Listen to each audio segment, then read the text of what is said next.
the election where them do. We still they wait for the change. All the promise when they make, it don't they be like say they fake. Where the money, where the food. Cause everybody want improve.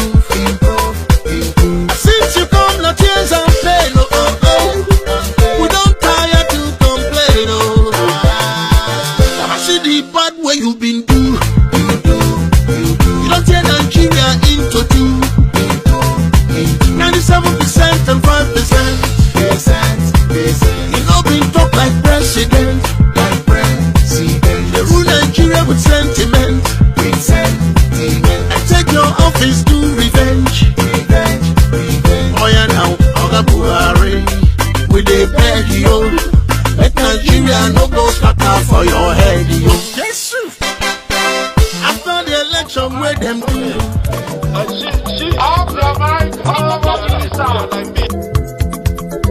Chai! Now wow, people wey suppose talk through to power don't off mic.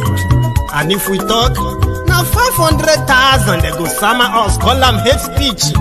But fear not, Maiyegun don't come. Him go torchlight every corner, nooks and cranny of all these bad people where they spoil our country.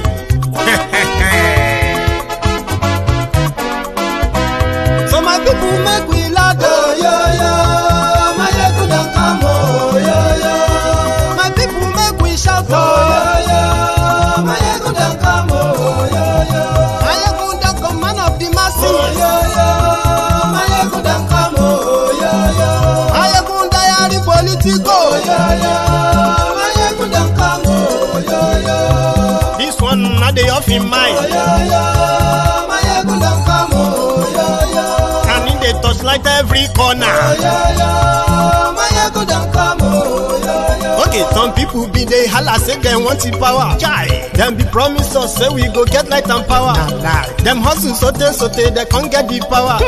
But now they know they do anything with the power. Every day, dollar just they get the higher power over naira. See them talk say make we off mind, but thank God say Maiyegun don't come. So my people make you ladder, Maiyegun don't come,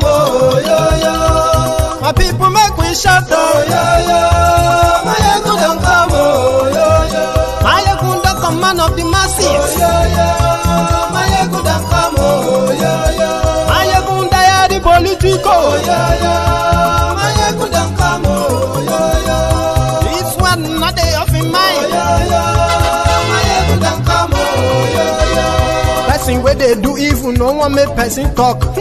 Them say that Maiyegun, that man too they talk. He too they talk. Say Maiyegun diary, he dey hot like pepper. But every day, then they take money in bulk. Woman picking, they the street they hawk. Still them talk say, make we no talk. But thank God say, Maiyegun don't come. So my people make you loud, Maiyegun don't come, my people make you shout, Maiyegun don't come, Maiyegun don't come, man of the masses, Maiyegun don't come, Maiyegun diary Politico, Maiyegun don't come, this man not the off in mind, Maiyegun don't come, if you want it wrong. Hello there.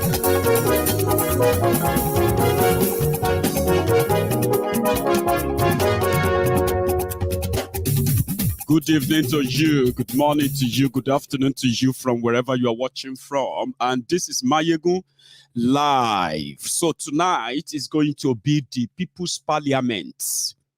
Check the comments. You will see the link to join the studio. And you will be those discussing different topics tonight. So I'm just going to be here to moderate. And that's what we're going to do. Share the broadcast. Invite your friends and tell everybody that Maiyegun is live.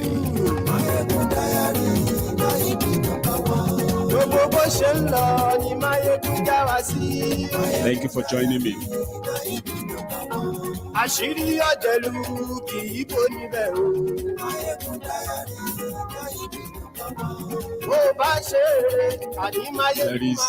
There is a link in that description on YouTube, okay? Copy that link or just tap it, open it. It's going to open to your device. You know how we do it. Share the broadcast.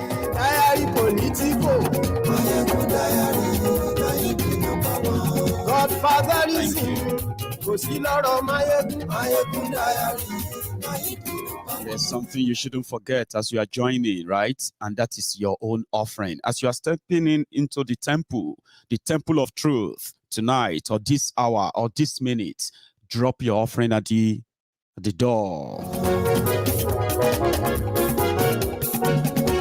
Like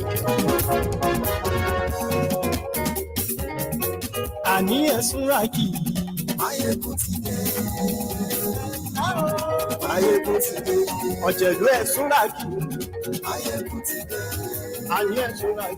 So my parliamentarians are already grouping. They are already, getting ready. As I would say, I can see some of them, in the studio already. So if you really want to be part of this, it is better you join as early as possible so that it won't be too late. And then you'll be like, oh, I missed it. So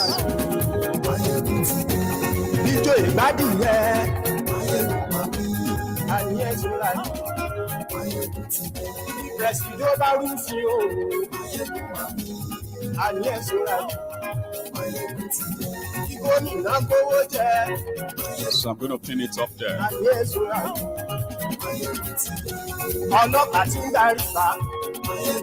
Thank you.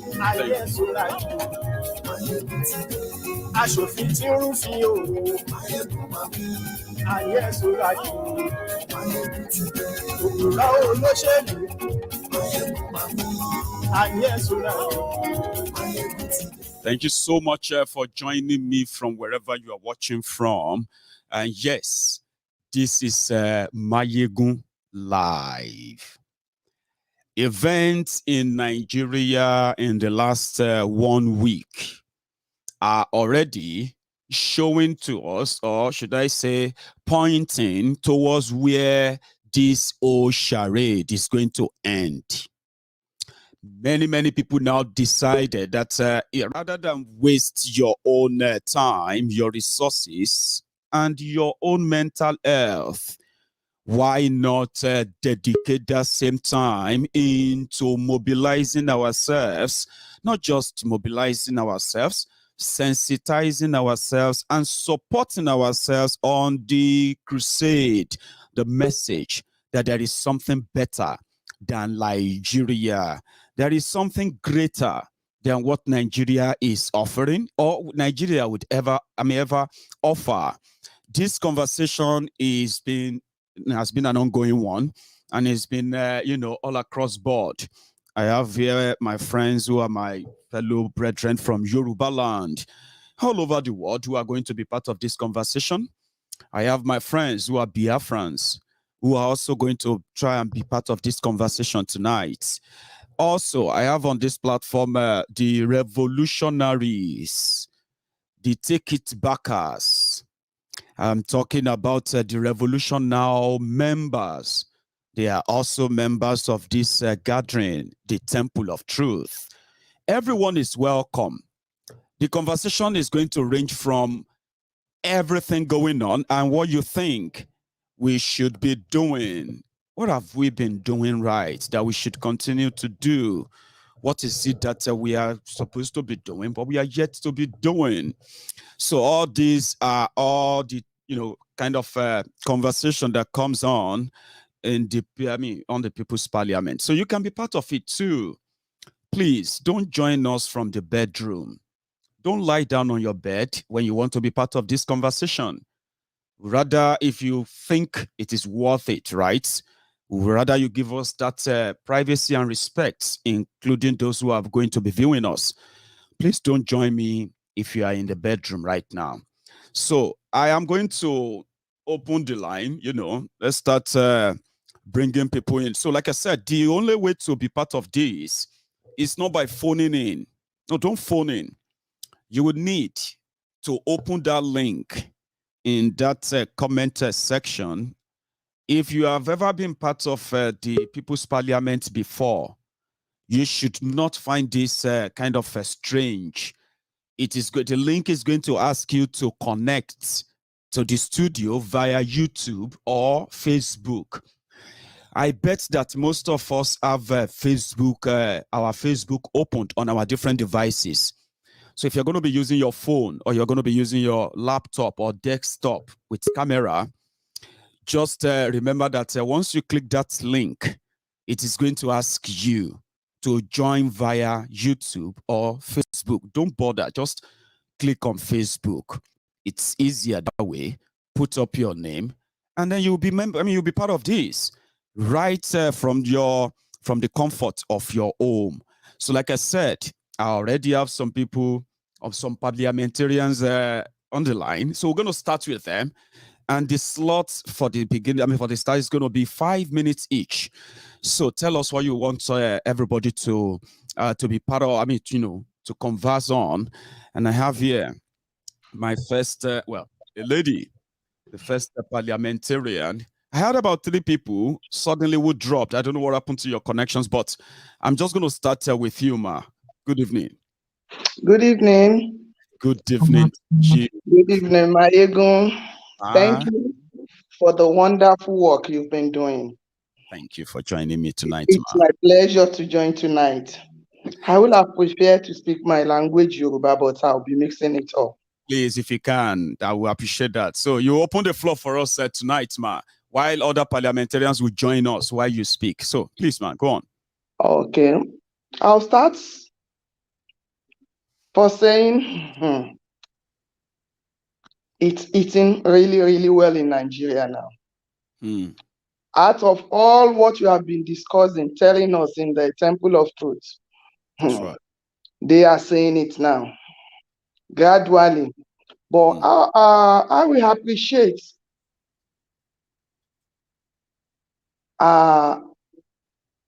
we in the Temple of Truth, our family members back home, because I have a lot of the names you gave them, like the Abobaku, like the Oshogbo Alumangiri, all names. I have a colleague. We are just 2 years difference of age. We are so close. He's a man. Wow. I won't say he's rich, but he's not poor. I forced him to join the Temple of Truth, but he will tell me, nothing is going to happen. But to my surprise, some few days, he said, Ore, are you speaking in spirits or you are seeing dreams or vision? I told him, but I've shared with you where we are getting this truth from. That's right. But he refused to join. He said, he will not deceive me. Nigeria will break anytime. But he has not yet confirmed it by himself. He is just saying that Nigeria will break anytime. But most of them are yet pointers. Everything is pointing to that, even if people are living in denial of it. It's so obvious that, that is true. But my fear is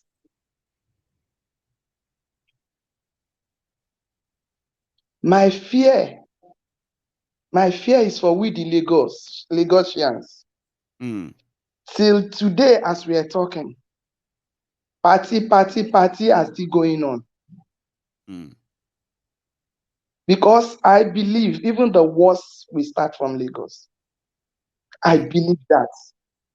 Because someone told me that in Alimosho local government, a old street, all the houses there were bought by Hausas. If they've bought houses, now renting to themselves, I pity because all my families are in Lagos. So just continue. According to Yoruba words that say, a lot of people they wait Ọlọ́run má ṣe wọ́n ní adọ́run mòótọ́. Àwọn adọ́run mòtítọ́. Because it's not the one that car hits that will take the number of the car.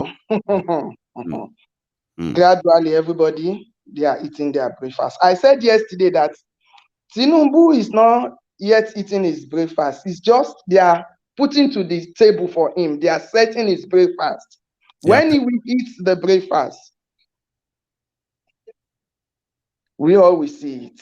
But I pray it's not too late for him, because yesterday in TOT was wonderful. That now Buhari transfer APC to PDP. That's just a shock. To PDP, sorry, APC to PDP. Just a shock.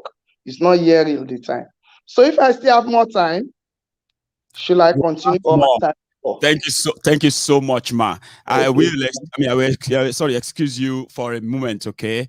So I have a few things I'm going to kind of share too. I think I left them out yesterday, just before. Some of my parliamentarians, they didn't put on their camera. So if you are right there, remember you have to put on the camera so that we can see ourselves. And it is not a phone in. I can see that so many people are trying to phone in as well, but I'll come back to that. This is, where is that again? 1 sec.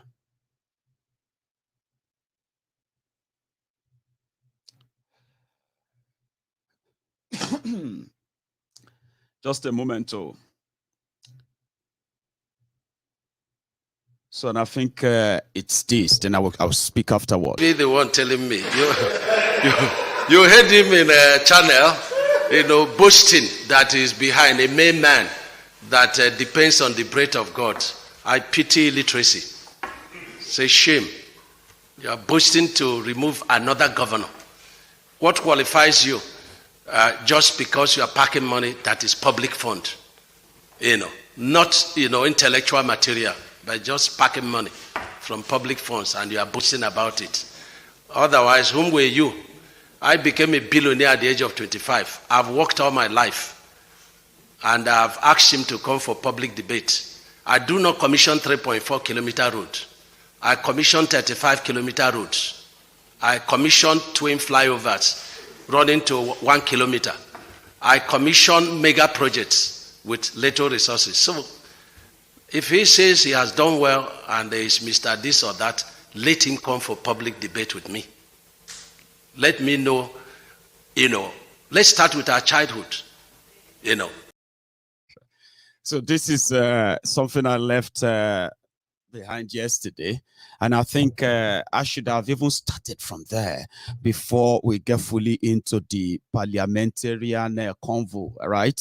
So again, I'm still having trouble with some of those who wants to participate, okay? So if you really want to participate, you follow those steps I mentioned, okay? I described earlier.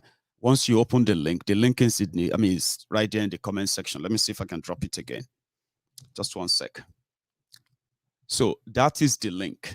If you check your comment right now, you'll see right there. So you need to open it, follow the 2 steps. I think it's going to ask you, how do you want to get connected? Facebook or YouTube? Don't use YouTube. Just click on Facebook, follow it through, and then you'll see yourself in the studio. I'll see you here with me. And then you can join and add your own conversation, okay? So it is this part of Southern, Southern solidarity that we spoke about a while back. And that Southern solidarity was that there is a deliberate, let's start from here, right? We know that the failure of Bukwari's government, the failure of APC, and all these killings and everything, right? As somehow, even with those of them from northern Nigeria, the elites, they have concluded that Bukwari's time is a complete waste. So to them, Bukwari served himself and served his own other jihadists close their pals. So if Nigeria is to have peace, to have progress, the northern Nigeria will need to produce the president of Nigeria in 2023. But because of the atrocities committed by those with Bukwari and Buhari himself, right? Now, it is also so kind of obvious that they are not going to let go. If they are going to leave at all, they're not going to let go of the power just to anybody, right? Even if they have to burn down the entire Nigeria as they are doing right now, they will do it and nobody can stop them. You know why? Because they will need those that can assure them that all of the atrocities, all of the crimes, all of the killings, extrajudicial killing, all the ethnic cleansing and everything that they have committed, right? They need a set of people that are going to keep them safe, that are going to ensure that they are never probed or tried. But there is no one that can guarantee that. Even if these guys hand over power to military, they are still never going to escape justice. Malamu is not going to escape justice. Issa pandemic is not going to escape justice. Bukwari is not going to escape justice. There's no way they are really good. Even if they manage to get covered by Nigeria, they're not going to escape the justice eventually. So we know that this power play of a thing is what finally played out in APC, Egbekegbe, just 2 days ago, where your Jaga bandit, the Jaga Wiri, the Jaga Adit, the Ashiwaju Awatoli of Lagos, is now smelling his own breakfast that is currently going through the preparation in their oven. Now, we know why. There is no record. There is no record of the level of corruption that you have witnessed in the last 7 years under these criminals. There is no record of that in the history of Nigeria. Despite the fact, they said Abacha will be shaken in his grave. That wow, see how much I stole that these people want to kill me. Look at the level of this looting. These guys have looted to the point that, right, they were printing money. They were not printing money to help the economy. They were printing money that, in order to make up for the shortages that the sale of crude oil, the tax collection, the loan they were taking couldn't pay for. So they were printing money. These guys, under them, bunkering, stealing of a crude oil in Nigeria. You know, before they came in, they said stealing of Nigeria crude oil, that half of it is stolen. Who are those who were stealing the Nigeria crude oil? The Nigerian retired military, the current military chiefs, Nigeria generals. They were those behind bunkering. Now, bunkering has now escalated under these criminals. They said 80% of Nigerian crude is now stolen under these rogues. Where do you think they steal them from? They steal the crude oil from? Of course, from the Niger Delta. Where do you think they ferried? Where do you think they ferried the stolen crude oil through? They ferried them through the IC in Niger Delta. And who are those who provide the security for them? The Niger Delta militants. So things gone from worse to God knows, maybe like a grave as we speak. Fine. They need a cover. They need people to cover all of that up. These guys emptied the what they call the excess crude account. Excess crude account is where they keep the excess of the money they make from the sale of crude oil. So they always have a benchmark, right? The benchmark is to say, this is how much we're going to sell the crude oil. The little one they left for you, even selling that, they still loot everything. The excess crude account is empty. Today, these guys have been selling crude oil per barrel. They have been selling in excess of over $55 in the last 2 months. Well, nobody is asking accountability, because the report that came out just a moment ago, I think it was about last week as well, yeah, that report came from the Auditor General of Nigeria. Auditor General of Nigeria said they were doing the auditing of NNPC, right? NNPC, which Bukwari is the Minister of Petroleum, right? NNPC is headed by Kyari, another criminal, another rogue, representing the interest of those who are the owners of Nigeria. NNPC pumping Nigerian crude oil under these rogues, right? They pumped over 107 million barrels of crude oil that they couldn't account for. They put all of that into the cost and what's the value of that stolen crude oil stolen by NNPC? This is not this is different from the bunker, the one stolen from the source. So this is the one they pumped. They accounted to have, they accounted for that they had possession of and they sold.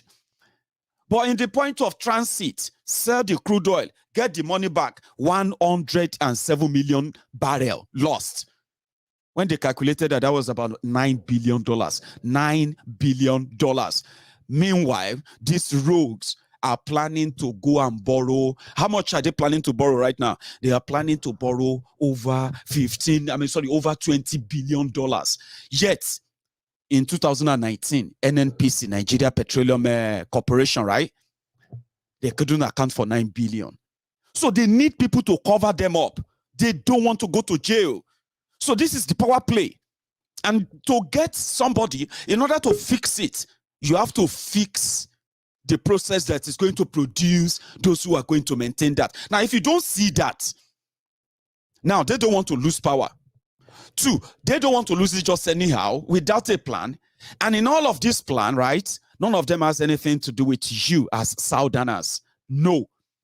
Except if you want to be part of that plan, the plan of this northern elite, these criminals, who feels like Bokwari's time is a waste. So maybe when he's gone, another northerner can take charge. So that they can then maybe have a proper fear, proper touch, or proper complete destruction of Nigeria. And you see all this destruction, economic destruction, or what do you call it? Physical destruction, this terrorism act and the rest of them, they benefit from it. They do.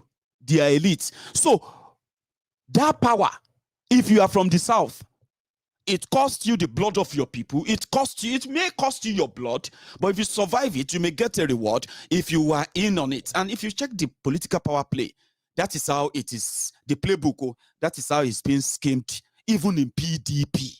The North would have to use their proper time. Bokwari's time is just a time to let an Islamic jihadist, a fanatic, to just enjoy the pleasure of being president, even if hundreds of thousands of you will have to die.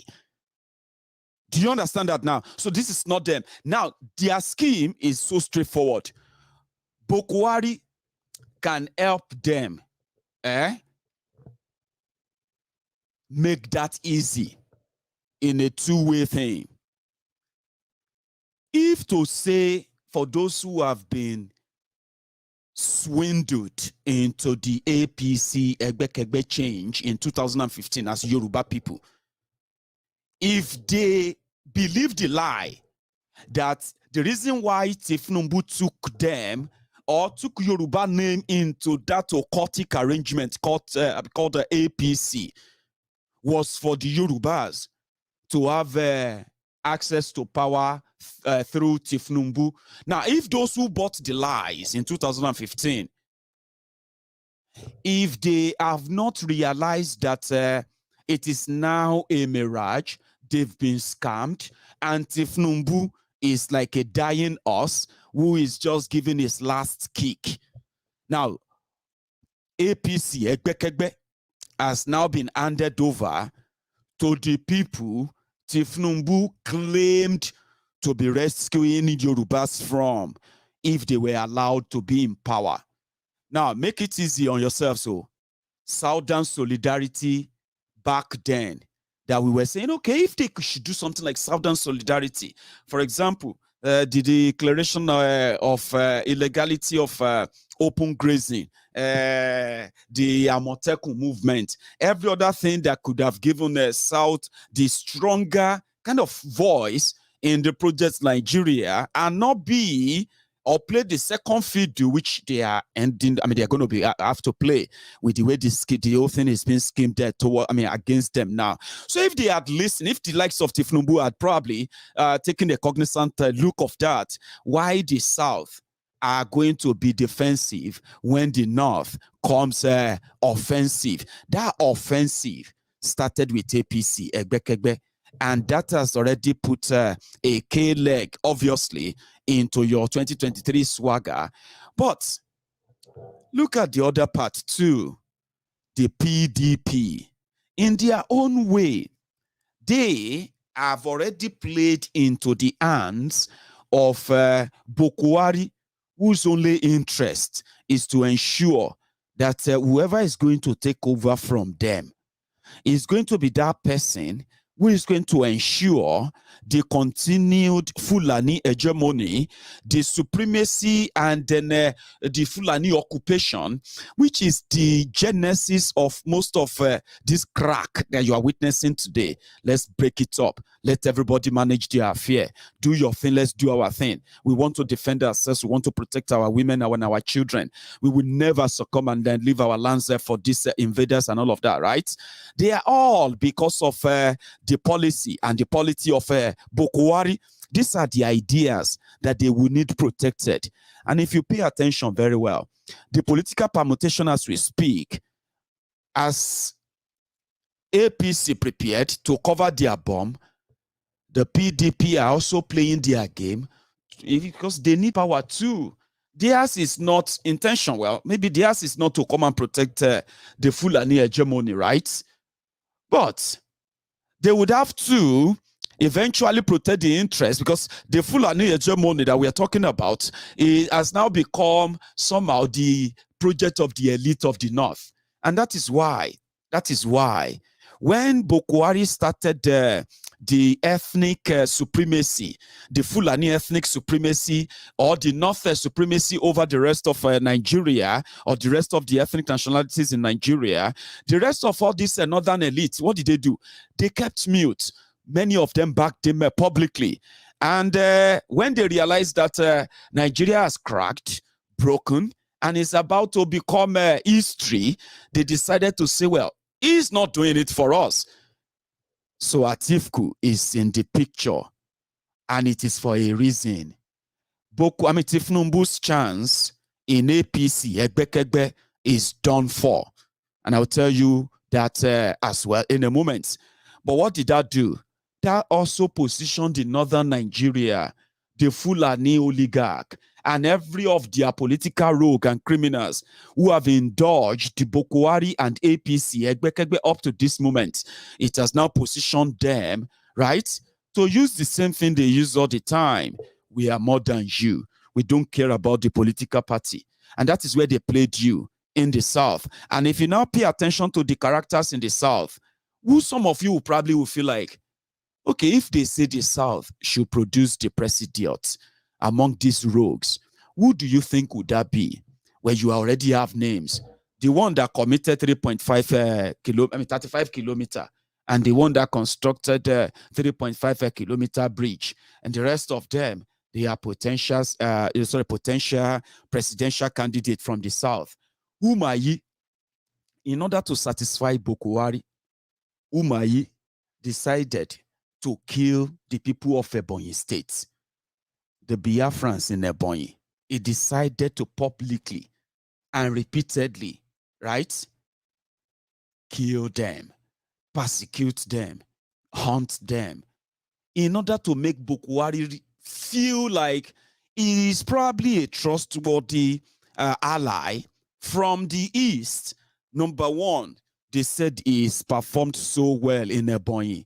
I mean, I don't even know this performance they talk about anyway. But they said he's performed so well in Ebonyi. If he's performed so well in Ebonyi, and it can also show us that Biafrans are not going to break away if a Biafran become president, Umayi sacrificed his own people. And today, he is in this soup that is purportedly cooked by Were Wike. Now, Wike too has declared. Do you know that the same Wike conveniently, just to prove the one Nigeria, right? Just to prove to this, probably to the North, that, if they have the chance of producing the next president of Nigeria, definitely they are ready to sacrifice as many people and kill as many people as possible who probably will continue to be against the existence of the contraption. So Were Wike killed, I don't know how many numbers, but you can tell the number is in their hundreds. He killed hundreds of Biafrans in Obigbo, and he bragged about it. Now, for one Nigeria too, not just that. You have other characters. So Tifnumbu is there. You have Oshibade, fake Pastor Ruga, and the rest of them. But when you pay attention very well, very, very well, in PDP, they know, apart from the money that Wike we said he has, right? They know it stands no chance because this just this as you know the PDP as it is just the replica of the APC, as APC is the replica of what Nigeria is, disjointed, unfair, imbalanced arrangements, right? So when the shove come to push, I've been a push come to shove, wherever it is, where a Wike will eventually position himself for the vice presidential slot. Yes. So, which means it will be preparing to deputize another northerner. Because the idea then is that, in order to take power from APC, Egbekegbe, definitely the next person that will take, there must be the president must come from the northern Nigeria. Now, this is an arrangement that in a way that should automatically tell you that if your reason is because your reason for asking for, to be out of this contraption, this Nigeria, and you would rather be in Yoruba nation or you would rather be in Biafra Republic, is because of the opportunity that Bokwari and APC, Egbekegbe, gave you, the opportunity to expose the lie, the deceit, that they called one Nigeria. Now, no matter how much they try to package it again, no matter who they use to package it again, you don't want to find yourself again entrapped in another Fulani, northern Nigeria, led Nigeria. It is just going to be one same result, bloodbath. You will be hunted down. And when you realize that those who were supposed to actually have what they call the Southern solidarity, they are already divided. There is nothing like Southern strength.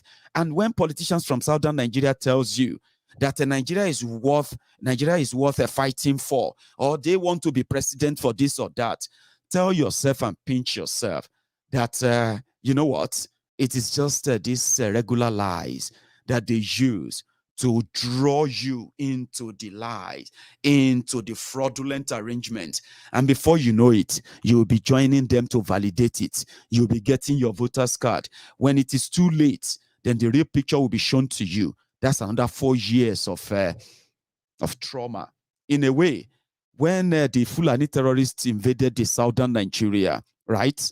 The southern politicians, they were not bold enough. They were not even men enough to come out publicly and call it what it is, which is the Fulani terrorists killing, kidnapping, ransacking our villages, and chasing our men and women out of their farms. Our villages have been becoming isolated enough that people are becoming refugees in different parts of neighboring countries. In Yoruba land, for example, yeah, people are burying their dead. No single politician in Yoruba land, PDP, APC, right? Christian, Muslim, young, old, whatever. None of them was bold enough to come out boldly and call it exactly what it was. They were trying to be politically correct until our people started paying the supreme price. People were being killed until people were being kidnapped on the highway, Lagos-Ibadan Expressway, Lagos-Shagamu-Benin Expressway, and so many other motorways in Yoruba land. They became, kidnappers' den. And with the same story from all the victims who survived, Fulani terrorists kidnapped them. They kept them in the forest for days, for weeks, until ransoms were paid. No politicians in Yoruba land thought, indeed, this is not the Nigeria they signed up for. They were lying to us. They were using their political correctness to make this look like we are all going crazy. And they started saying that we should watch what we say. We should be careful of what we say.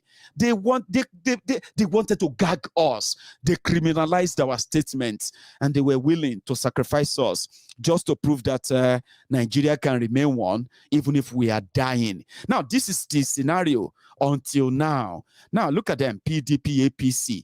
You are going to be drawn into their own lies again, the lies of one Nigeria. And there's no difference in them anymore, by the way.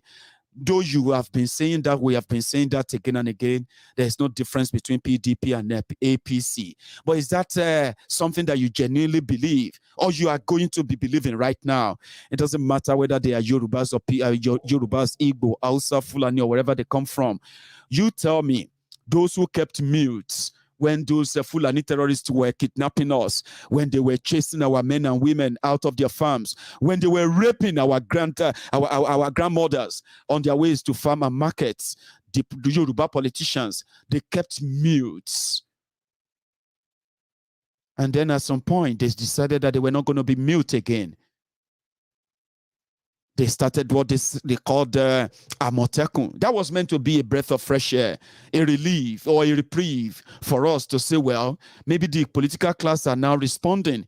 They said we shouldn't take laws into our hands. That is, if you decided that you wanted to protect yourself, you want to defend yourself or defend your families, defend your properties.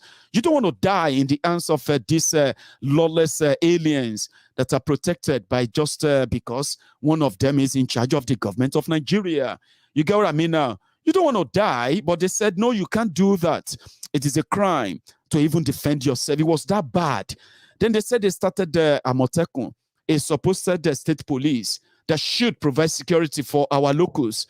I mean, it's obvious that the Fulani terrorists in Nigeria, they have already overwhelmed the Nigerian security officials, the police, the military. Apart from the fact that they have already been compromised by their leadership from top to bottom, so to say.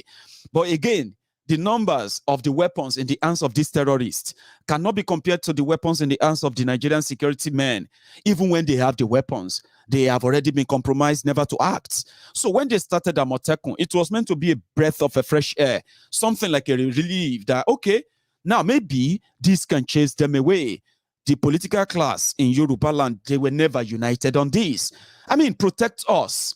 Yes, it's our right to demand for Yoruba nation. It is our right to demand for a safe place, which is our land, to stay. It is our right as well, right, to stay alive. Yes, we have right to life, and we have right to choose who we want to be.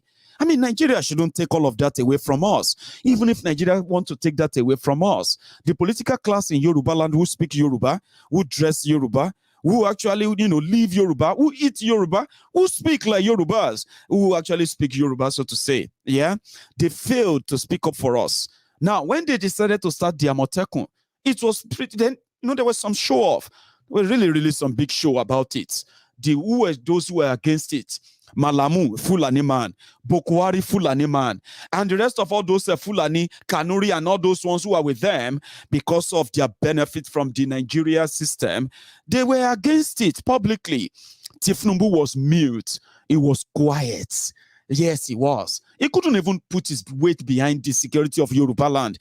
He couldn't even live like a man. He was not man enough. A spineless coward that he is. He kept mute. Now we know why. Because he wanted to be president. I mean, save the Yoruba people that you claim to come from. I mean, save them. Support the ideas that keep them safe. Don't be politically correct about it. But they chose power instead of the protection of the Yoruba land, right? Yes, they did. They kept mute. And then what happened? Amotekun started, and only to become a paper tiger. Right before our eyes, Amotekun started checking phones like SARS, while the terrorists, Fulani terrorists, continue to expand. They continue to take every part of Yoruba land. And this is not even like being tribalist, being racist or what have you. We are talking about events that are taking place. People are dying. People are paying ransoms. Families are being destroyed. The trauma of being kidnapped and then waiting, your life hanging in the balance, and you have no idea, you have no hope or expectation of being rescued or even being treated when you eventually regain your freedom. All of this became the trauma that people live with today in Yoruba land, but they chose to be politically correct about it. And Amotekun ended up as what? Paper tiger, checking phones. Are you a Yahoo boy? Are you a cultist? Are you this or that? Did you have a fight with your wife? Have you? I mean, your vehicle documents, are they complete? Amotekun then became the people that are now going. They say Amotekun is engaging people, fighting and shooting in a community. They are fighting the cultists, while the Fulani terrorists, they are living like kings in our forest. 1,748 camps were discovered to be illegal camps of a Fulani terrorist in Yoruba land. As far back as 2016, God knows how many camps they have now. God knows how many territories they control now, when we don't even have a clue or report of all these incidences as they happen. Many Yorubas are already probably paying taxes to Fulani terrorists in their different domains. Do we even have the resources to check on them? Do the political class even care about that? Of course they don't. So Amotekun died a natural death because of the division in the southern division. Then they said that there is a ban on open grazing, ban on the movement of cows, ban on this, ban on that. But every day you still see their cows everywhere. And all this division shows that there is nothing, these political rogues in southern Nigeria, nothing, no show up they put together, nothing they put out there that will ever in any way be taken serious in any way. They have no say in the scheme of things. The earlier you know that, the better for you. And when the most they fear, let me tell you this, and I figured that out, the people they fear most are the people who have decided to what? To leave Nigeria. Whatever it's going to take, keep the word going, keep the advocacy going, the mobilization. I'm talking about the sensitization. Keep the awareness up and running, because that is the only thing they feared most. And watch them, as the majority of them who kept mute all this while.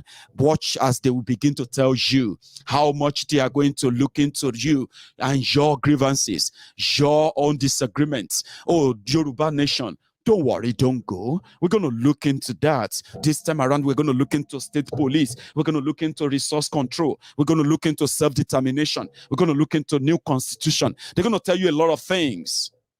But they've been quiet all this while. So I don't know why. And I want to hear from you too. I decided to do that long stretch because my parliamentarians need something to ginger them and bring them on. I have a lot of them already waiting, and I'm going to begin to bring them on right now. Thanks so much for your patience.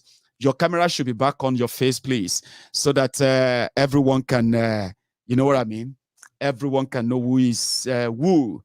Please get the cameras on, guys, and thank you so much for joining me. Hello. So what we're going to do is this, to make it easier for all of us. You can pick your topic, you can choose your convo, you can direct us to wherever you would like us to go to on this chat. But you know what? Just make it very, very, very straightforward, and don't repeat yourself too much. I'll start with Clement. So Clement is on the line. I've got, let me take something off, one sec. So until I call you, please keep your microphone mute. I've got Theophilus Oniyede, then I've got Andrew Osahon. So what we're going to do is that Clement is going to open the floor.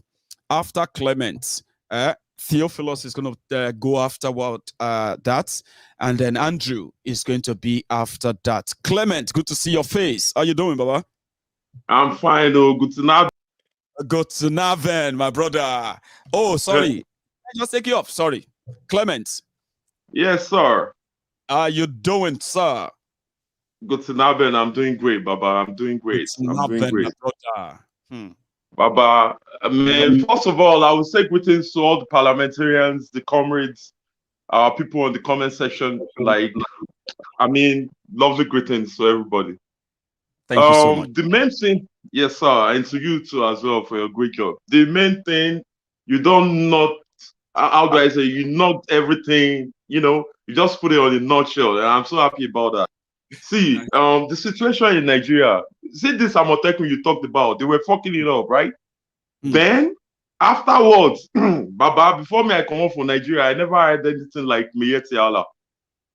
They were in support of Maiyegun. They were, you know, downgrading our own Amotekun, and that's where I will keep in this discrimination even within the Yorubas. Are Ọ̀nà Kakanfò, your Are Ọ̀nà Kakanfò, Are Àwọn Wèrè, Gani Adams. Was it not the one coming up like OPC should be the one doing the job? They were doing nothing. I mean, that's right? why you are right. It was like, why do we have to start Amotekun when we have OPC? And people were like, exactly. That's so. Well, Clem. Well, I don't want to really go too deep into that though. We want to hear words. Do you realize one fact that all these one Nigeria people, most of them are two-sided people, literate and illiterate. They are like two in one. So I will give you one example in Yoruba. So I will explain it also in English to our Igbo people and our other guys. Ọmọ tá a gbé lọ sí school tó fẹ́ kọ WAEC àti JAMB. Ìkànnì méjèèjì ó fẹ́ kọ WAEC àbí JAMB. Wọ́n á fún lórí ìjò. Wọ́n fún lórí ìjò. Ọ̀rìjò ẹ̀ wọ́n tún wá kọ́ gàdàgbà sójú blackboard. Number 1 question A, number 2 B, number 3 E, number 4 F. At the end of the day, these students still had F9 parallel. So the situation, what I just explained for our Igbo people is like a student who they gave like a loophole or during our secondary school days, who was about to write WAEC or NECO or JAMB. Exactly. So they gave him expo to pass the exam. They wrote it on the blackboard. And these students couldn't still pass and stay at F9 parallel. That's the situation of those who believe in one Nigeria. Why do I say so? That's why we are setting up a program right here around Stuttgart, Germany. Like, we want to have an open conversation.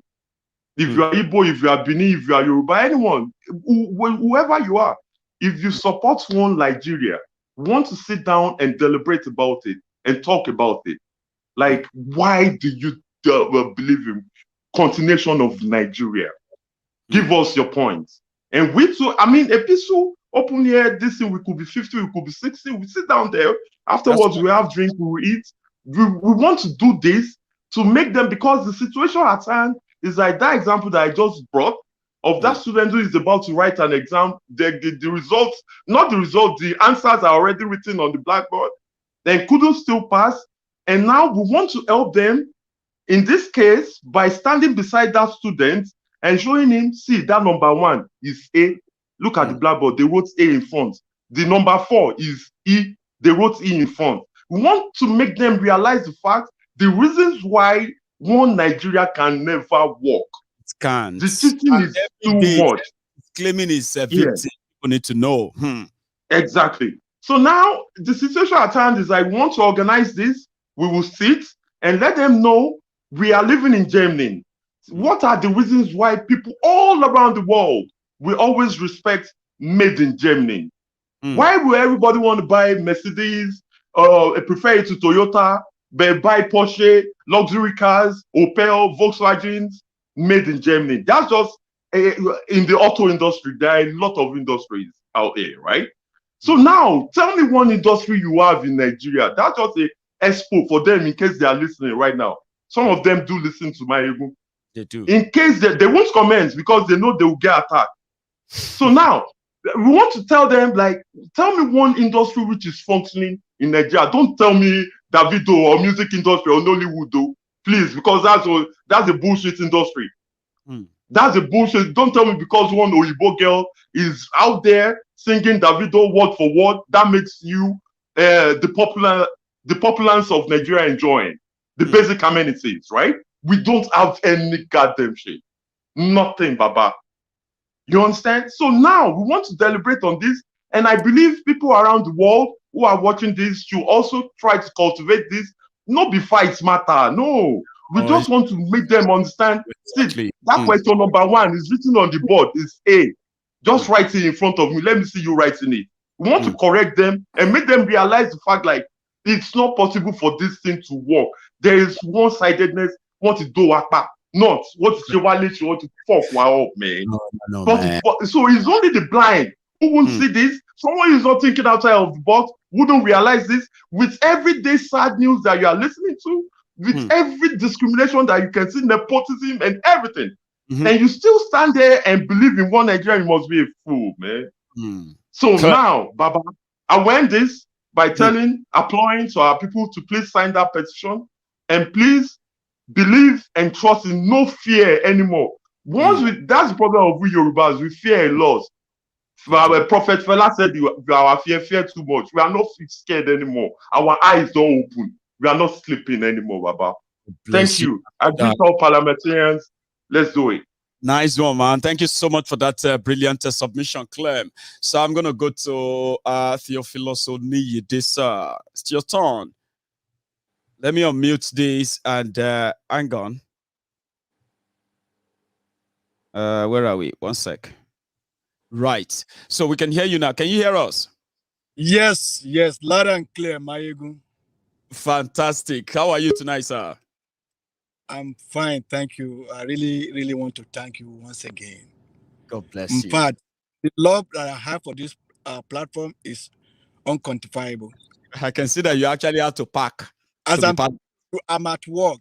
Oh, are you? It's just that I don't want to show you many things. I'm right here at a unit because we are on unit tour. Right. And this is a state vehicle that I'm inside. I really want to be part of this program. I told the director I have to. Thank you so much. Now you have the chance. There you go, sir. Please. Maiyegun, sir. To greet everybody on this platform, and I want to greet every friend, all the friends of Maiyegun, including the non-friends as well. As you that's right. You see, Maiyegun, sir. Kò yé wọn, yóò yé wọn lọ́la. Kò yé wọn, yóò yé wọn. Ó tiẹ̀ tí wá ń yé wọn sìn, you know. If everybody watched the convention of APC, I laughed, and I wept for people like Tiff Numbu.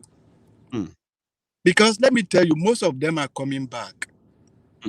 But I hope by then it might not be too late.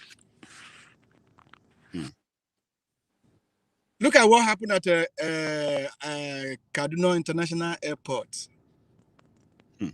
Maiyegun, they are just testing the water. That country, Nigeria, is sitting on a keg of gunpowder. And it's not going to do anybody well when it blows. The Northerners, the so-called Fulanis, they know that that country is gone. And they were just, trying to prepare their way.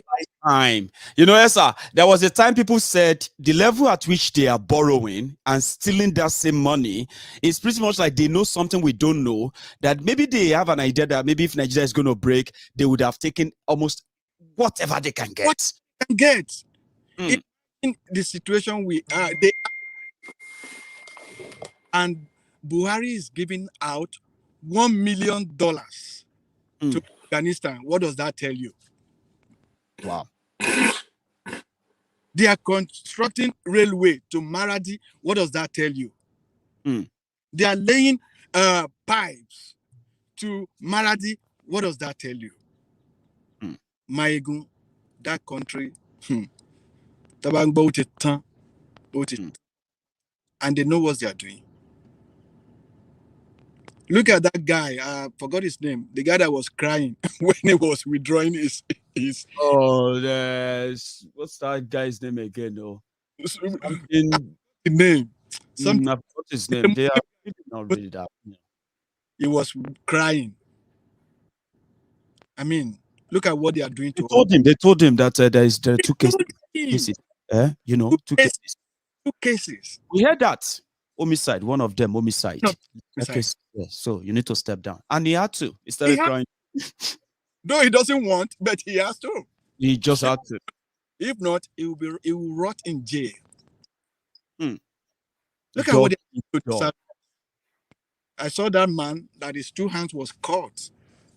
Did you see that, sir? I saw it. That happened, though. I think it happened. Somebody even said that, sir, thanks so much for mentioning that. Yeah. Somebody was sending a message in the comment and said they should get, they should get the artificial hand for him, and they can get that in Nigeria of today. They said people now get that. If not, that man is done for life. A vigilante, one soldier down. Who is going to get that for him? Is this Tifnumbu that will get that for him? My brother, I heard Umai talking about constructing roads and blah blah blah blah stuff, nonsense. Let him come over here. Roads, bridge over bridge. People will never come out to say, "Oh, we do this." I constructed road. Constructed road. Maiyegun, our governor in the state of Texas, is on wheelchair and is performing wonders. Come over here and see roads. Come over here and see bridge. God even bless you in Texas. In America, now get all this biggest road. Well, maybe I see them in the movies, and I'm like, how do you drive on all those like 10 lanes? My brother, we in fact, 6 lanes here, 6 lanes over there. Good. You can move any time of the day. Nobody's going to stop you. Nobody's going to harass you. Don't get me wrong. We have issues here too.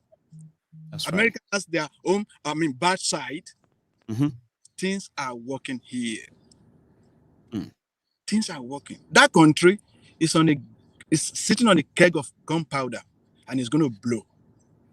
It's going to blow. Let me just leave you. I'm so happy that you could stay back. Because in there for more than half an hour, and I'm like, oh my God, you had to pack. So thank you so much, sir, for participating. As usual, you have a wonderful day, sir. At work. Nice one. So I know he's going to be watching us in any way. So I'm going to go to Andrew, sir. You want to? Is your how are you, Sir Andrew? So I'm going to share this slot again, and I'm going to start here with Tosin Adekunle. I'm going to go to Paul. Paul, it's good to see you, by the way. And then I'm going to go to Michaelo. Sir, you will go after Paul. But first, let's hear from Andrew. Sir, over to you. Maiyegun himself, how are you? I am very well. How are you, sir? Ẹ̀gbọ́n Rodney ló ń sọ̀rọ̀. Ẹ̀gbọ́n Rodney. Rodney tó máa ń pè tó. The real Rodney Gogon. Yes, Emile Ẹ̀gbọ́n. It's good to see your face. Now I can master that. Just like it's so good to speak to you. I mean, I've tried to call in many times and my calls never get picked. Yeah. I know. But all I want to say is, it's a pity what's going on in Nigeria, right? But many of us who believe that there needs to be a change, we need to do more. I listened to your broadcast on the 26th, and you were talking about the billboard thing. I just want to mention my contribution to that, which I believe will be very effective. Yeah, you see, there needs to be more grassroots effort to let people know what's going on. Because a lot of people in Nigeria, they are disinformed. Many are ignorant. They don't even know what's going on. They don't know that they are sitting on a keg of gunpowder. You know, so I would like to suggest that there needs to be like a WhatsApp leaflet designed that can easily be sent by WhatsApp to people, so people can begin to know and get informed about the Yoruba nation, right? Because we cannot continue like this, right? We have to look for the simplest way to, because obviously, like your caller on that show was saying, it was talking about the fear of people being attacked, right? That's right. And we've seen that happen a couple of times, when people go out to do their little protest and they get attacked. So we are in social media time, we are in technology time. You know, we can design a leaflet. That leaflet will just be circulated by WhatsApp. So every Tom, Dick, and Harry would have access to it. And that will make a big difference. Okay. So that's what I want to contribute, and I want to commend you for all your great work. Yeah, you're really doing such a great work, you know, especially the way you analyze each topic. You know, you inform many of us, you know, you take us really deep into issues that we otherwise might not have such deep understanding of. Okay. Thank you so much. So thank you very much once again. And I say hello to all the parliamentarians, We can hear you too. Thank you so much. You have a good evening. That's Rodney Andrew Osa. Or it's actually good to see his face. I've only been hearing his voice. So I have here. I'm gonna go to Tosin Adekunle, sir. Over to you. Castle. Castle. Good afternoon, everybody. Maiyegun General. Yes, sir.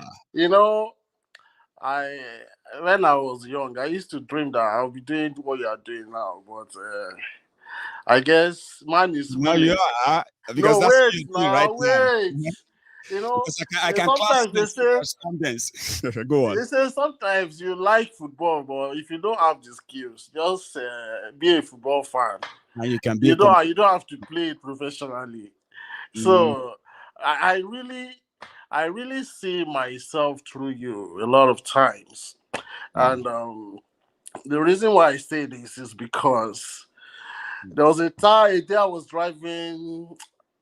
First of all, let me start by saying I must acknowledge the fact that amongst all the agitators, you stand out in a way because you have content. Do you get? And that's why some of us can sit down like this and listen to you. You don't come here and say, I want all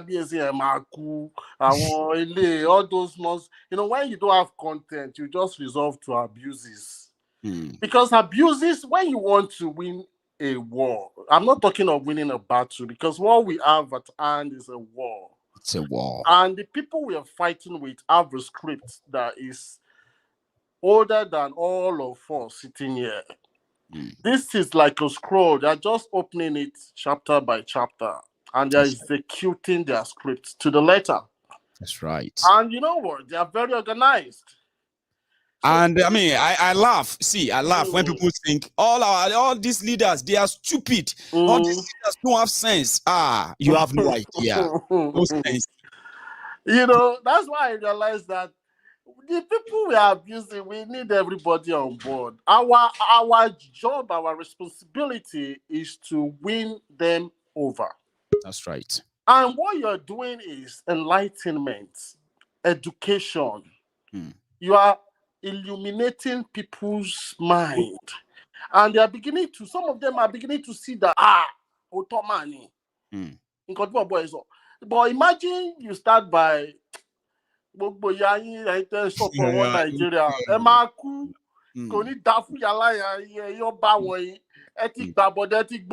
All the time.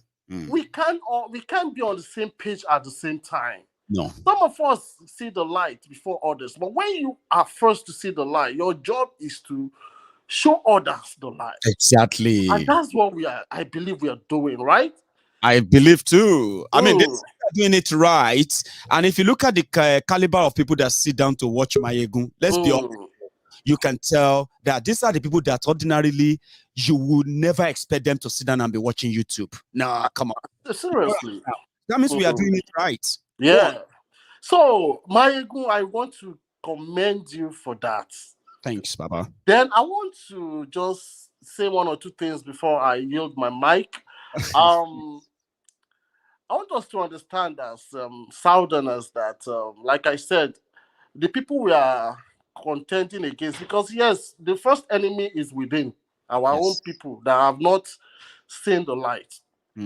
But we should also understand that the other people that we are talking about, the Fulanis, so to say, because their job is to grab land, conquer, and rule and dominate. That's what they did that in the northern region. I lived in the north a while before I escaped from that country contraption called Nigeria. I can never forget the day I was escaping. I thought I would be coming back. We didn't leave Nigeria. We escaped. I escaped because I was getting into trouble every day. I used to work in Apapa. Before I get to work, I must drive through Ikorodu Road. Every day, traffic. I will always get late to work, and I was living in Magodo. Now, I will see officers, soldiers, entering BRT lane, beam. I'll be inside traffic. I'll be like, time there low by. If I enter now, they'll say I'm not a military man. Yeah. The laws are not even equal. It's obvious. So because I was very stubborn, I was shook it. Me to enter. They will arrest me. I will call the people I know. They will release my car eventually. But the truth is, I was getting into trouble with LASMA, with police, every other day. I realized that if I continue like this, I'll die young. They will, person could just die anyhow. And many people are actually like walking corpses in that country as we speak. I don't know how this. One morning, I woke up 4 a.m. I said, okay, I'm tired of being arrested by LASMA people. Let me even wake up early today, 4 a.m. So I can get to Papa early before traffic builds up. Under Magodo Junction, towards phase 1 gate, some police just parked me on CMB Road. Hey, park. I say, La Kutu. Are these people mad? They can't see that I'm rushing to work. Yes. Where is this? I gave them. Where is that? I gave them. Where is that? I gave them. They say, why am I speeding like that? When did I speed? Before I knew what was happening, 5 till. I was looking at the time. I was like, these people will just make you commit sin, even when you are trying to be righteous. To be normal. And before I know what was happening, they were asking me for money. Unfortunately, I didn't even have cash. They said, wait till you go give boys now. Wait till you go give boys. December they come. I said, I don't get cash. They say ATM, they there. Of course. On top say, I dey rush go work. I don't even do anything. I said, okay, Oga, if I come back, I go see you now. They no agree. What am I saying? I was still late that day because of a system that is faulty from its foundation. So even if you say you don't want to give bribe, you end up having to, exactly. You either get shot. Man-hours that are wasted. I'm telling you. In those period all over the whole country, and those man-hours you never get them back. No way, Baba. The country is poor. So I'm speaking to the system now. I'm speaking to the system, how faulty it is. You see, those policemen, somebody will say, all police will behave like that. But the ones that behave like that, are they accountable? I called a assistant commissioner of police that I know. You know what he told me? Onitosin, to ba ni 100, 200 naira fún wọn kó má lọ. Mo ní ọ̀gá, àwọn boys in gba bribe, ẹ tún ní kí n fún wọn lówó. You don't understand? He said, but me, it's in bad because I said they should even speak to him. They didn't even collect the phone from me to speak to him. No. So he could not even because that money will reach him too. That man you are calling, you know what I mean? The whole thing will get to a stage where get to him. Give them, he will say, terrible. So, thank you so much. Go on. Yeah, but so in summary, let me just say, when we hear Boko Haram, repentant Boko Haram, one thing we all should understand as Southerners is this: the North is deliberately empowering their foot soldiers for a war they can see that we all yet cannot see. They know that they cannot appropriate funds to them legal through the National Assembly. Yeah, through the National Assembly, that's true. They cannot appropriate funds. They can't put it inside budget. So the ransom you see them collecting, do you think government don't know about it? They will kidnap a general's daughter. They will say instead of them to post soldiers to go and rescue, say go and pay ransom. They are paying these people through the back door to empower them for a war that is imminent. Unfortunately, my fellow brothers and sisters, we are so docile in the South, especially our learned ones, the sons of this world, the professors of this world. We look and we see all these things. We keep quiet. We don't comment. We don't challenge it. Nobody is asking. They want to be politically correct. They don't want to offend people. You see, they say when you do injustice, when you commit injustice, or injustice to one is injustice to all, or injury to one is injury to all. In the sense that if you see that one bad deed and you don't say anything, you are saying that your own turn, you are just the next in line because it will happen to you. It's just a matter of time. It's a matter of time. Okay, there was a time they said they kidnapped a particular, some governors were driving on the Kaduna route and they had accident, tire busted and all that because of bad road and all that. When you don't fix your road and you believe because you have a private jet or a chopper, there will be a day when you will be forced to use that bad road. Eventually. And when you have accident and you die, you will say that God called you. God did not call you. No. Because you failed to do the right thing. It's a great loss to humankind. I say, which loss? Which loss is to humankind? See, Baba, thank you. Maiyegun, but later we're going to talk. I don't very much. Just keep the good job up, and I believe with time we'll win everybody over. And this war we are fighting because we are already at war. We are in it, or we're already at war. Who is admitting? You know, majority is living in denial, but it is so close to us than we can imagine. Except if you don't have any family in Nigeria again, you know what I mean. God bless you, my brother. And God you bless too. you. Thank you so much. Safe, It's a pleasure. You have a good one, sir. Yes, sir. So, guys, they be like that sometimes, and I don't like cutting people. You know, in a way, I'm gonna go to my next person, and I bet that's Paul. Is Paul our next person, right? So after Paul, I'm gonna go to Michaelo. Let me get Paul on. Yeah. So that's Paul. How are you, Baba? Hello, Maiyegun. I'm fine. Can you hear me, brother? Yes, we can hear you. Can you hear me? Can you hear me, Maiyegun? Yes, I can hear you. Of course, I can hear you now. Beautiful. So I think there is a delay. Okay, so I'll let you talk. Yeah, I'm just gonna let you have the floor. Go on. Okay. Well, Maiyegun, I want to appreciate you again for everything you do, and I greet everyone in the Temple of Truth. Those who are fearless, who are not compromised, who believe in the vision, because basically what you've been sharing for us, or what you've been discussing with us, is a vision. And many of us have keyed into that vision. We see what we want, we know what we want, and we are going for what we want. All we are going through now might not, it might seem far-fetched, it might seem impossible, but with God all things are possible. We'll get there. It's just a matter of time.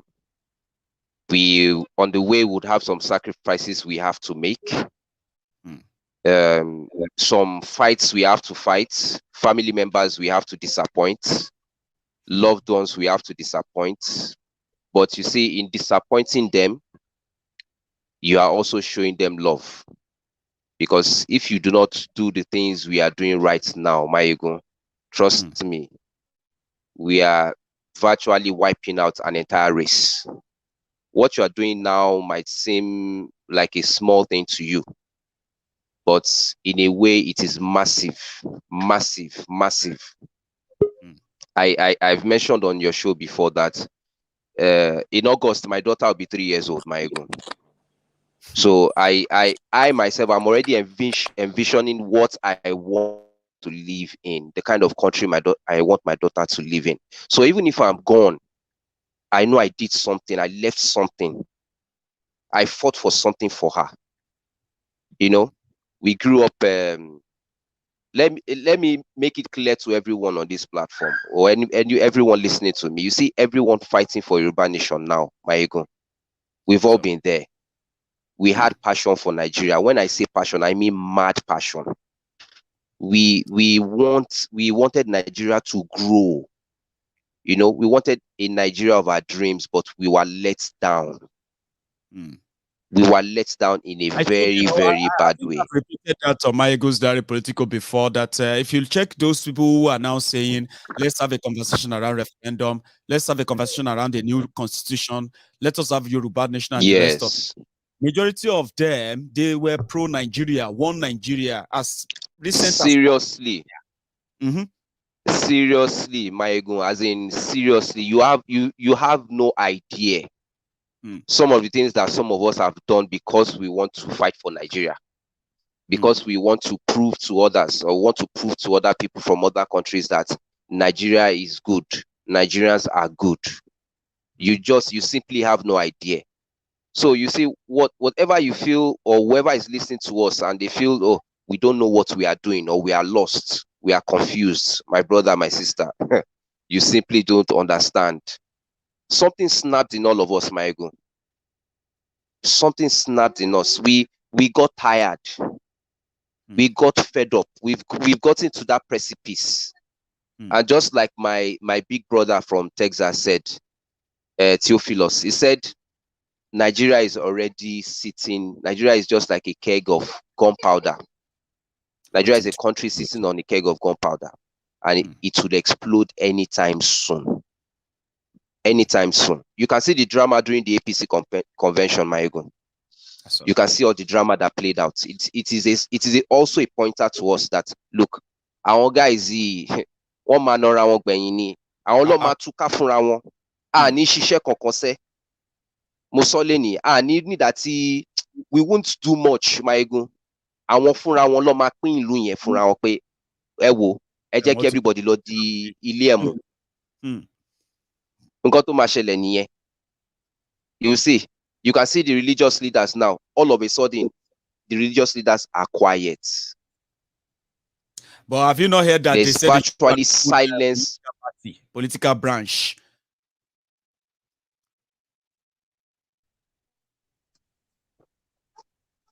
Sorry, Maiyegun, I didn't get you. There was a.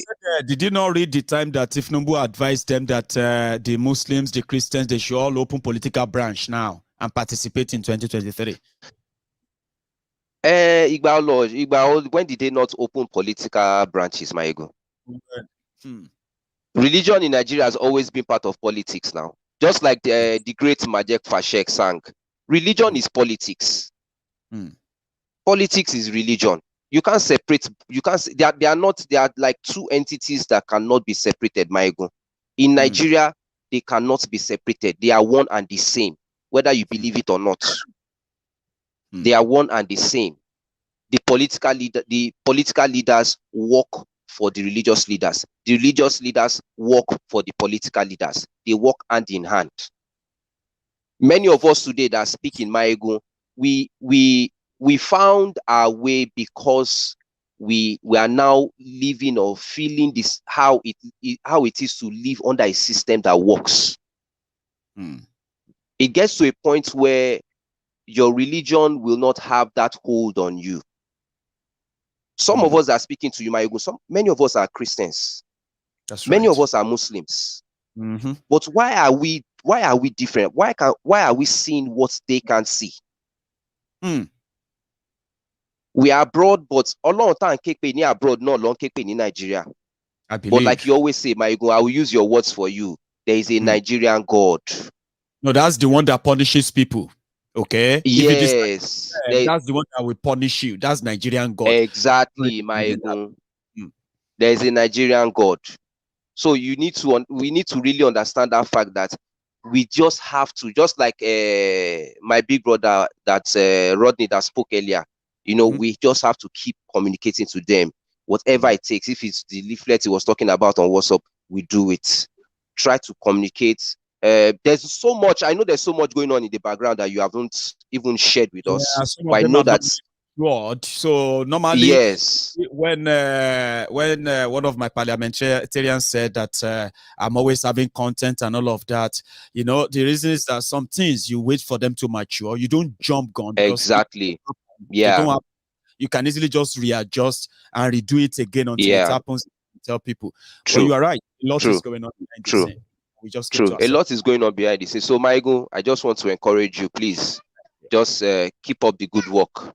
I know that the journey is for the strong. So we just have to stay strong for my brothers, my sisters in this bus that we're headed to Yoruba Nation. Yeah, Paul, thank you so much, by the way. Okay. So there is something I'm going to tell our people where we are going to be planning to reach out to Paul. So I want everybody to see Paul's face. I'm going to tell you about Paul later. Maybe not on the program tonight. But there is something that we have to do that also concerns Paul. So Paul, I'm going to let you go. Let me go to another person, okay? And like I told you, you're going to hear from me. Thank you, Maiyegun. Right? God bless you. Yeah. And then yeah. Thank you so much. When I feel like I should. Okay. You stay safe. God bless you. Bless to the family. Yeah. Cheers. Saturday, today from SC, I'm greeting you. Today can hear you. Anyway, I'm going to go to Michaelo now. My Augusta, you have been so patient in the dark there. Thank you. It's your turn. So let's go to Michaelo now, please, sir. Yeah, good evening, Maiyegun. Can you hear me? Everybody, my fellow parliamentarians. How are you? I am very well. How are you? Wonderful, wonderful. Yeah, I won't be long today. I just want to say that everything that is happening is happening for our own good, guys. Everything that you're seeing since beginning of the year is happening for our own good. Because the plane is about to crash going into 2023. If Tinubu don't get the ticket, because this will be his final chance, guys. It is. You are right. It's going to be his final chance. And if he doesn't get it, he will use the instrument, which is money. Mr. Bullion Van, right? He will use that money to do some magic behind closed door. As you said, when he loses the primary, he will go back to his closet and be crying there. But then you come out and be sponsoring his foot soldiers to do his dirty work for him. Well, do you know the shocker, Michael? Let me remind you the shocker. Do you know that they know about this? One of the things they are telling them is that by the time they come out to say, now this person go be the president, all of you go and work for him. The next thing is that they said they are going to keep their dragnet around Tinubu and his friends. If they make any move, you visit Tinubu in handcuff instead of seeing him in can you imagine? In handcuff before 2023. Michael. Can you imagine? It is that bad. Yes, and Tinubu in his mind, what money cannot do it, then nothing else can do it. If money cannot do it, Tinubu is finished. It's got the money. It's got the money back. Have you not seen going around Kano, all these northern states, giving them 50 million or nothing? Have you not seen? So he's got the money. We don't know the value of his money, but the money will fail him. Don't pretend that you don't know, Michael. I will remind you. Don't pretend. Right. Lagos state government, right? Lagos entirely, right? Apart from they collect from Abuja, they on their own they generated over 500. Let me put it this way: $500 billion, over $500 billion dollars. Naira, not dollar, not yet. But what I'm saying is that that's what they declared. Remember that before they make that declaration, Alpha Beta will take 40% of the money they generated. And also before Alpha Beta declared the 40%, Alpha Beta will have to tell you how much they generated before they tell you how much they took out.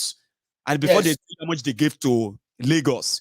So if you have an idea of Tinubu's deep pockets, this is why that kind of money in Nigeria. This is what the judge said, that Tinubu is the money bag of Lagos. Trust me. That if Tinubu wins the election, he would leave the country. That's what he said, though. It's on record. That old man, he said, if Tinubu wins the election, he will leave the country. That's what he said. He did say that, of course.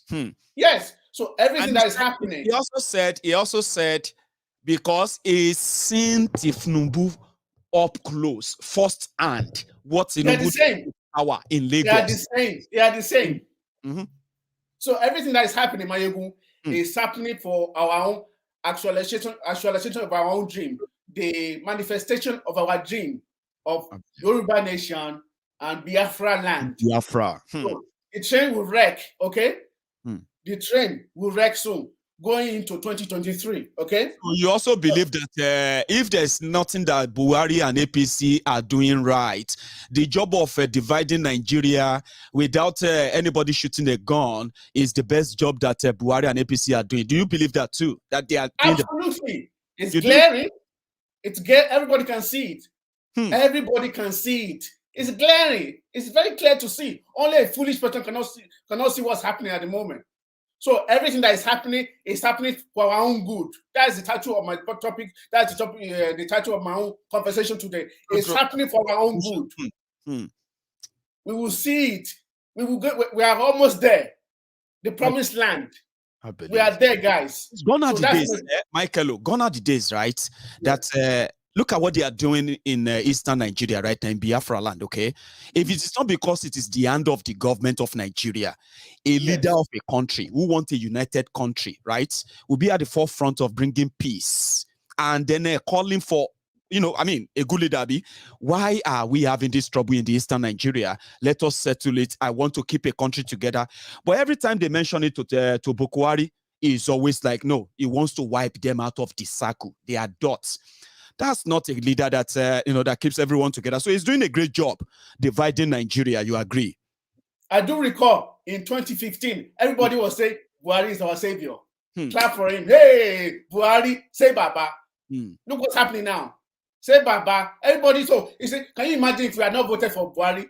Everybody would have been saying, "Oh, Nigeria, Buhari was the best president Nigeria president never had." Can you imagine? So I just want to acknowledge my brother, Tosin, for saying that the point that he made about ransom, is true. That's their own way of collecting money from the federal government for a wallet. That's their own money. They are saving it. So that's my point tonight. God bless you, Michael. I like that. It's so conversational. I love it. Thank you so much, Baba. It's a pleasure. It's worth the wait. We've been waiting to hear all of that since. Thank you, Baba. Stay safe. You have a good evening. Have a good night. That's Michael. Now I'm gonna go to Tunde, and that's Tunde from South Africa. Anyway, and then I've got OJ. You're gonna be next, so you should get ready for us. Thank you so much, and please don't disappear on me. I've got Akintade Emmanuel. Akintade Emmanuel, sir. You are also going to go after OJ. Now, I think I've got other people too. But if I don't see your camera, I won't be able to add you. Okay, you need to put on your cameras, okay? I have here as well Adeola. Adeola, it's such a pleasure to have you. You are going to go after Akintade. Please, guys, sometimes when I get so drowned in the conversation, I forgot how I share the numbers, okay? Remember, know your number. OJ is going to go after Tunde. And then Akintade Emmanuel, sir, you're going to go after OJ.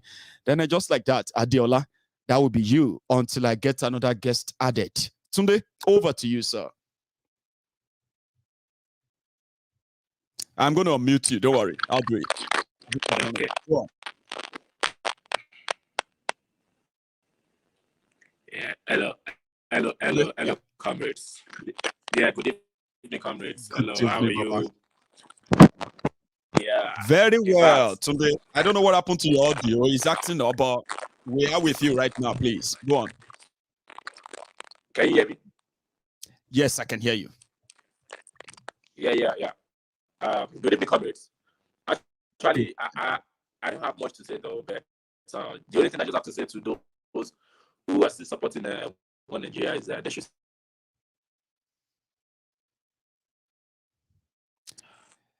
Yeah, I think we're having a kind of a network issue with Tunde, but don't worry. Somehow you've been turned aside. Maybe you need to turn your camera again, the phone or something. But yeah, I can tell there's some little network issue there. Let's try it again. Go on, Tunde.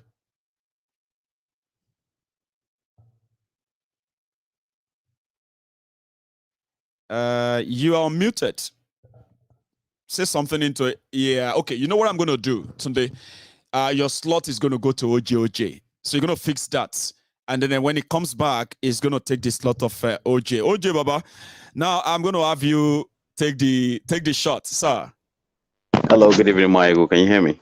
I can hear you. We cannot hear you. And we would love your camera closer to your face. It's pretty much like so below. Okay. Is that better now? Brilliant. Now you can fire, sir. Everybody can hear you.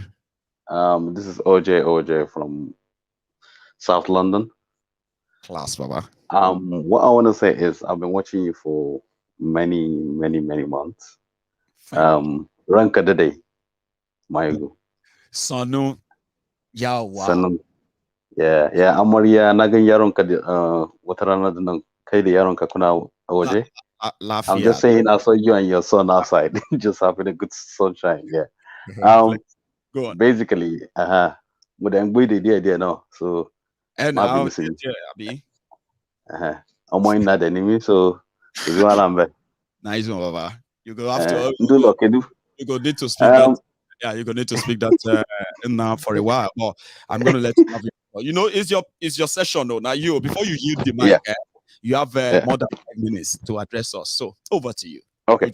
So basically, what I'm trying to say is, at the end of the day, people don't really understand. I've lived in the North, as I just tried to explain to you in the language. Right. They can understand. The North have never one day believed in the concept of one Nigeria. If you want to know if somebody believes in the concept of one Nigeria, go and look at property ownership across Nigeria. See only the areas where the northern owned property is in choice area. A Yoruba man can go to Port Harcourt and buy a land and build a house. A northern will never do that kind of investment. Rather rent or be your gate man, because they don't have any investment in your area. They do not see you as one with them. And until you begin to invest in somewhere, you don't have interest there. You don't. The only interest keeping you as with a Nigerian as a northerner is because of what they're getting from you. And that is why, like I tell some of my friends, say, the only reason why, this may sound controversial, please. When Jonathan did the national conference and promised to implement the national conference in the next election, the Northerners did whatever possible to make sure he doesn't win it. It never came back. Because they know that by implementing that national conference, you have overridden the constitution that gave them the right to manipulate the system. However, the Southerners were sold to believe that Jonathan was so corrupt. Yeah, he's corrupt. Not everything you vote for in politics, you win. But the fundamentals are key. Now, they're telling you they're doing constitutional amendment. When they finish that amendment, Maiyegun, for God's sake, go and check every state, how many senatorial zones you have in your state. One state in the north will vote for more than 3 or 4 states in the west, or 4 or 5 states in the east, southeast. How are you going to get the amendment through? No. It's like me and you telling you we're going to eat together. Then I put the plate close to me and give you a short spoon. And I expect you to stretch your hand and go and buy extra arm to get to the plate. But we're eating together. Or even complain when you start stretching your hand. Thank you. Thank you. You start complaining. You get what I mean? Now, when you took the food, it's not going to work. It's never going to work. It's not. Never. And another thing you find out is, why is it so easy? It's so blatant. The video some people are showing online today. Boko Haram in an airport.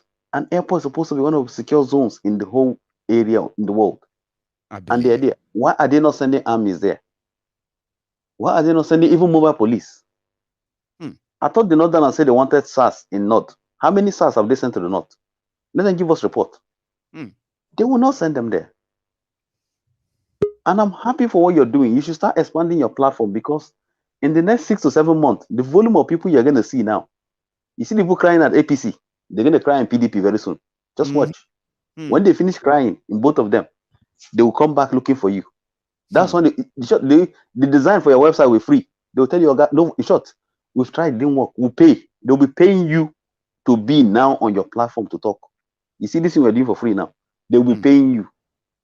People like Tinubu supporters will come and say, Maiyegun, if not because you know open church, you'll be prophet. In short, they come, just come. I'll come talk. Just to come. You understand what I'm saying? That's what's going to happen. Because there is nowhere in the world that works without fairness and equity.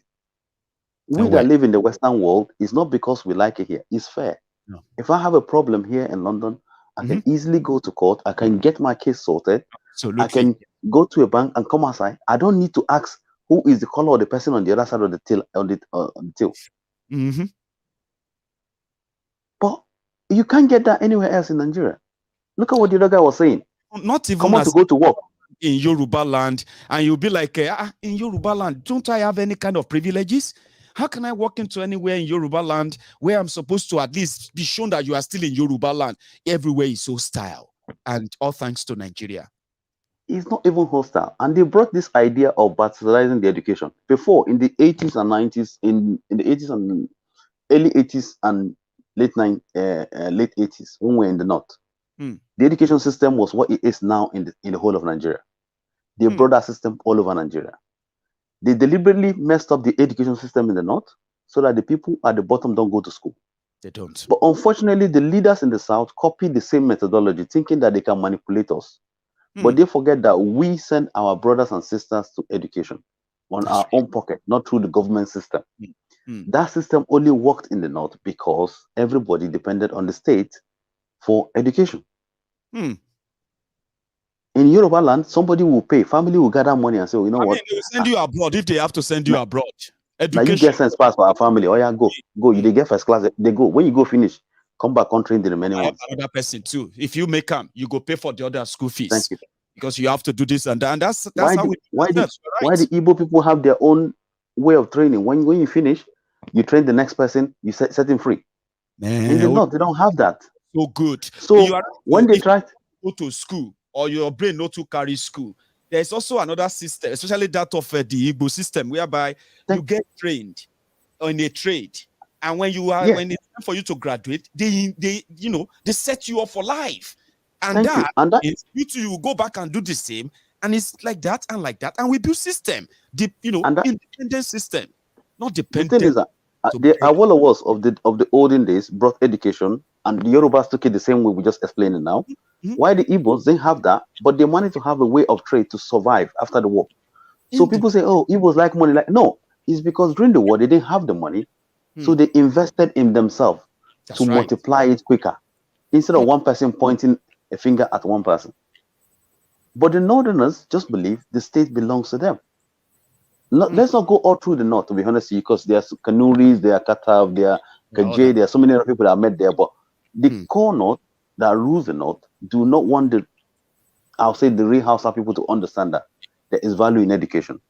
Because the moment you're educated, Maiyegun, you start questioning things. You start questioning, if somebody tell you 1 + 1 is 5, you say no. All the books I've seen, 1 + 1 is 2. How come your own is 5? Or explain. Even if you carry the Bible in front of me, I say, no, Oga, that is not what it was written. Do you know something you mentioned that actually caught my interest is that you said you grew up in the north, you know how the education was in the north, and you are now saying that it is exactly what it was back then in the late 70s, early 80s, late 80s, that has now become the norm all over Nigeria, especially in Yoruba land now, which means the political class in Yoruba land deliberately adopted that ideology, and they destroyed education in Yoruba land as well. Because they thought they wanted the same value of absolute power that they have in the north. You cannot question Buhari in the north. They wanted to try it with us down south. But the mistake they have is we do not rely on the state. We rely on our individual ability and family network. Like when I was growing up in Ogun State, when I was going to my secondary school, you have clans, family clan. They'll say this person is from this person's family. You cause a problem and say, Omo, Baba, they will link your family name. You go to the southeast, they have the same thing. But in the north, they don't have that. They'll just tell you you're from that town. There is no linkage to your direct family lineage. So that's why you say sometimes when you say you're there's a way Yoruba will say Omolu Abida. Basically, I'm from a particular place, but I'm a child of the community. If you do anything, you're bringing shame not only to yourself, your family, and your community. They don't have that investment. And if you remember what I said, the Northerners do not come to your place, except it's a choice property, like maybe GRA Lagos. They'll go and buy property because they have the money. But let them come to Shagamu, all these mono places where there's no government infrastructure or no government loan or government subsidy. They will never invest that kind of money there because it's not for them. Wow. And Thank you. if you don't have an investment, you don't protect it. No. But the people, the leaders in the South, have not actually said anything. Wait, why would? Have you ever heard a Yoruba man in Kano carry gun to kill somebody there? Worst case, you fight with the family. An Igbo man will not do that. So that is why it's happening to us down south. Until you understand that you don't share the same value and understanding with somebody, you can never have a proper understanding and negotiation with that person because the person will only see you as an outcast. That's just my contribution for the night. And I'm happy. Please expand your website, please. You're gonna have volume. Like, have you ever seen a stampede before in a stadium? You will see it very soon. People will be rushing. Thank you. Both the Biafrans or the Odudu house, you see people coming now. Watch. God bless you, OJ. I mean, have a good night. You have been with me for years. If you say you are saying that, I believe you, OJ. Thank you so much for being part of it tonight, sir. You stay safe, right? You too. Nice one. So that's OJ. So I'm going to go to, Akita Day Emmanuel, sir. Tunde is back. Let him have his slot, and hopefully we will not have the same experience with his network again. So Tunde, over to you. Hello. Good evening. Good evening to you, Baba. Good evening. I'm happy. I'm happy to be in the Parliament section. I mean, yeah, it's great. I mean, everybody has been speaking my mind. I mean, it's just it's a thing of I'm really happy what's going on with the APC right now. They have been shooting themselves in the foot. They have been doing that. And this is one of the things I want people to see, those who are still for one Nigeria. I have a lot of friends who are still for one Nigeria. And we sit down and I tell them, you know what? But they are Showere fans, not really APC. They are Showere fans. They are not like, I do tell people as well, today, except if all of us just want to begin to be what we are preaching against, marginalizing against. Exactly. Yeah. MaiyegunsDiary Politico is not just the Yoruba nation. It's just not the Biafrans.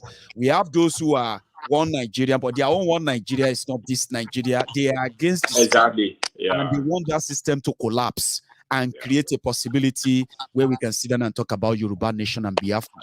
They are also MaiyegunsDiary Politico. Go on. Yeah, but Maiyegun, the surprise I gave to them was like, guys, I explained in details to them. Fine. I have nothing against Showore. I keep saying it. I have nothing. In fact, I share his ideas. I was once someone in my area in Nigeria. They were calling me to come into politics now. I refuse. Because I got to know that this is a charade. It's not going to work. I mean, if I go into that kind of office, I'm going to go and throw myself under the bus. People around me will see me as a bad person. A lot of people will understand what is going on in that Abuja. They won't understand that the decree, which they call constitution, will never work for a normal and common people. Abdul Salami Abubakar decree. In fact, that is our greatest problem. Okay, fine. You're talking about people coming together. Have our leaders acted like they want us to come together? That is the question. You're talking about democracy. Is this democracy? You can't allow people asking for a referendum. You can't even give that to them. You're talking about democracy. There's nothing criminalizing it. You know what I mean? Like criminalizing the conversation around the referendum and the reason why, which are actually legitimate, I mean, people are asking for this. Okay, please, let's do this. We want this. You can't give that to them. And now you're asking people that what you're doing is a separatist attitude. Yes, your self-determination is criminal. That is total lie. And these are one of the reasons why our awareness has to be very thick. It has to come true. It has to come true, like from all corners. I've been talking to my friends, my friends in Nigeria. We grew up together, and I can't believe some of them share my ideas. And honestly, I was so happy. They share the Yoruba nation idea. I was so like, really? I have to tell them, I didn't know you guys were good. They said I used to see your WhatsApp now. It's just that you've not even thrown it to us. That's why I didn't say anything. We didn't say anything. They share it. And some are ready to work in Nigeria. Go to the market, talk to the market women, because we need that. Do the grassroots mobilization, awareness, the whole thing. You see those market women, we need to infiltrate and go into them. Seriously. Those mama don't catch up, eh? In fact, we'll carry phone, maybe iPad. Actually, that is going on under the ground anyway. We'll help them to fill all those petitions. Yes. Baba, thank you. But we know thank you. Sunday. God bless you, my brother.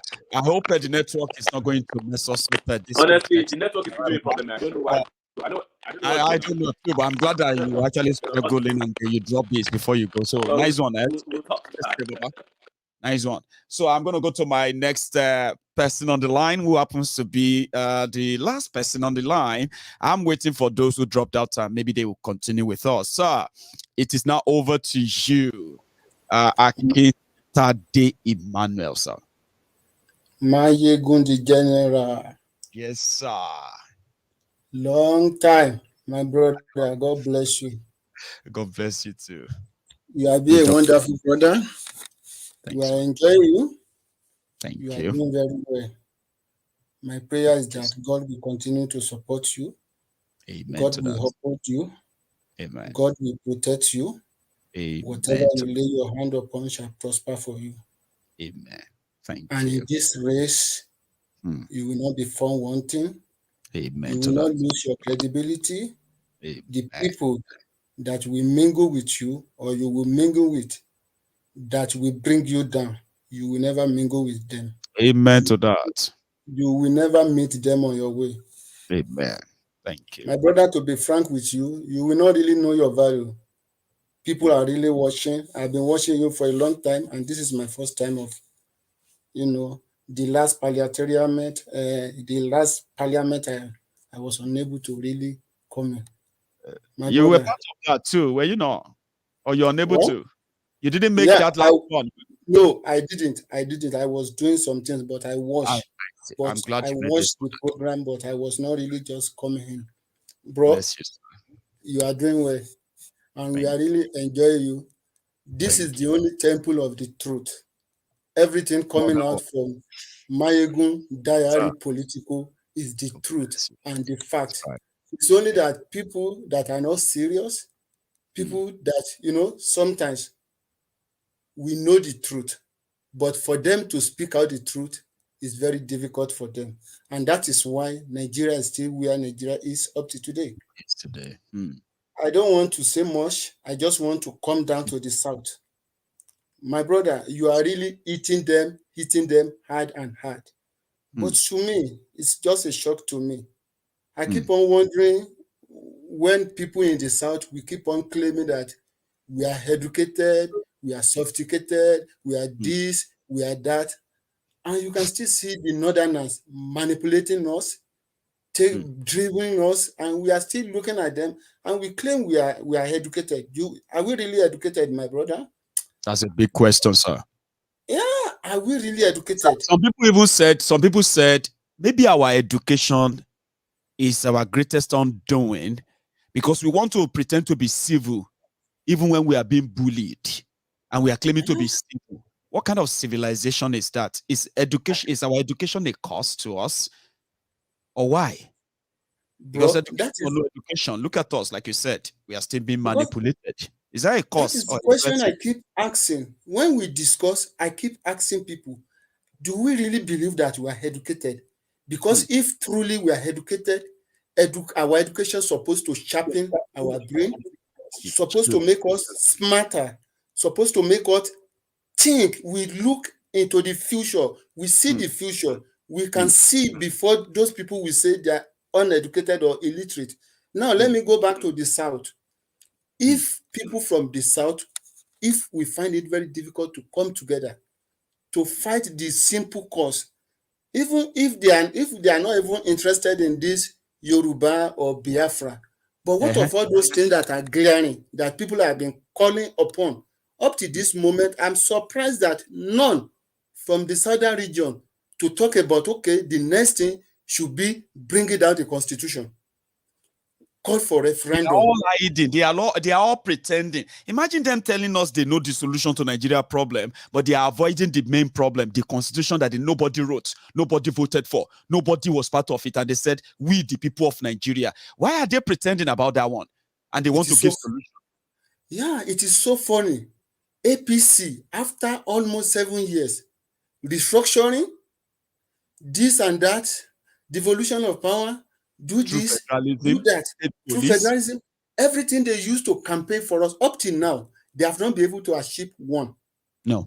And our leaders in Yoruba, our leaders in the South, our leaders in the Southeast, yeah, they keep quiet. None is talking. By now, I suppose, even though if they are not supporting this agitation of self-determination, by now there's nothing stopping them from agitating for bringing down the constitution, total or through federalism, total restructuring, resource control, physical federalism, whatever you may talk about.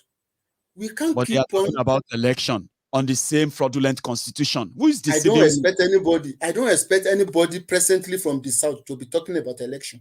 I expect everyone to channel our strength, our agitation to this bring it down the 1999 constitution. This constitution is fraudulent.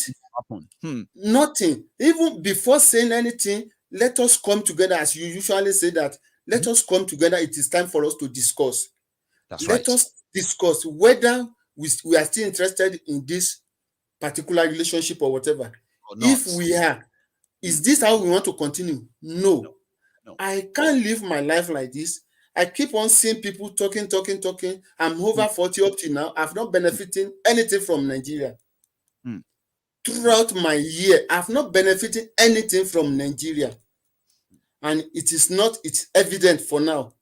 And there is no sign that you are going to benefit anything except if you try to go and join the queue to the turn by turn Nigeria Limited. Except for that, I no longer benefit anything. Even my kids now, they are disadvantaged because now none of them is benefiting anything. They are in private school, so we are not benefiting. Electricity is zero. Road is zero. Talk about anything in Nigeria is zero.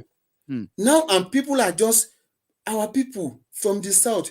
They forget about most important thing. They are just running after election. Even up to now, I'm surprised. I'm very sorry to say. Up till now, even though if they don't believe in Yoruba nation, that's their belief. What have they done concerning it?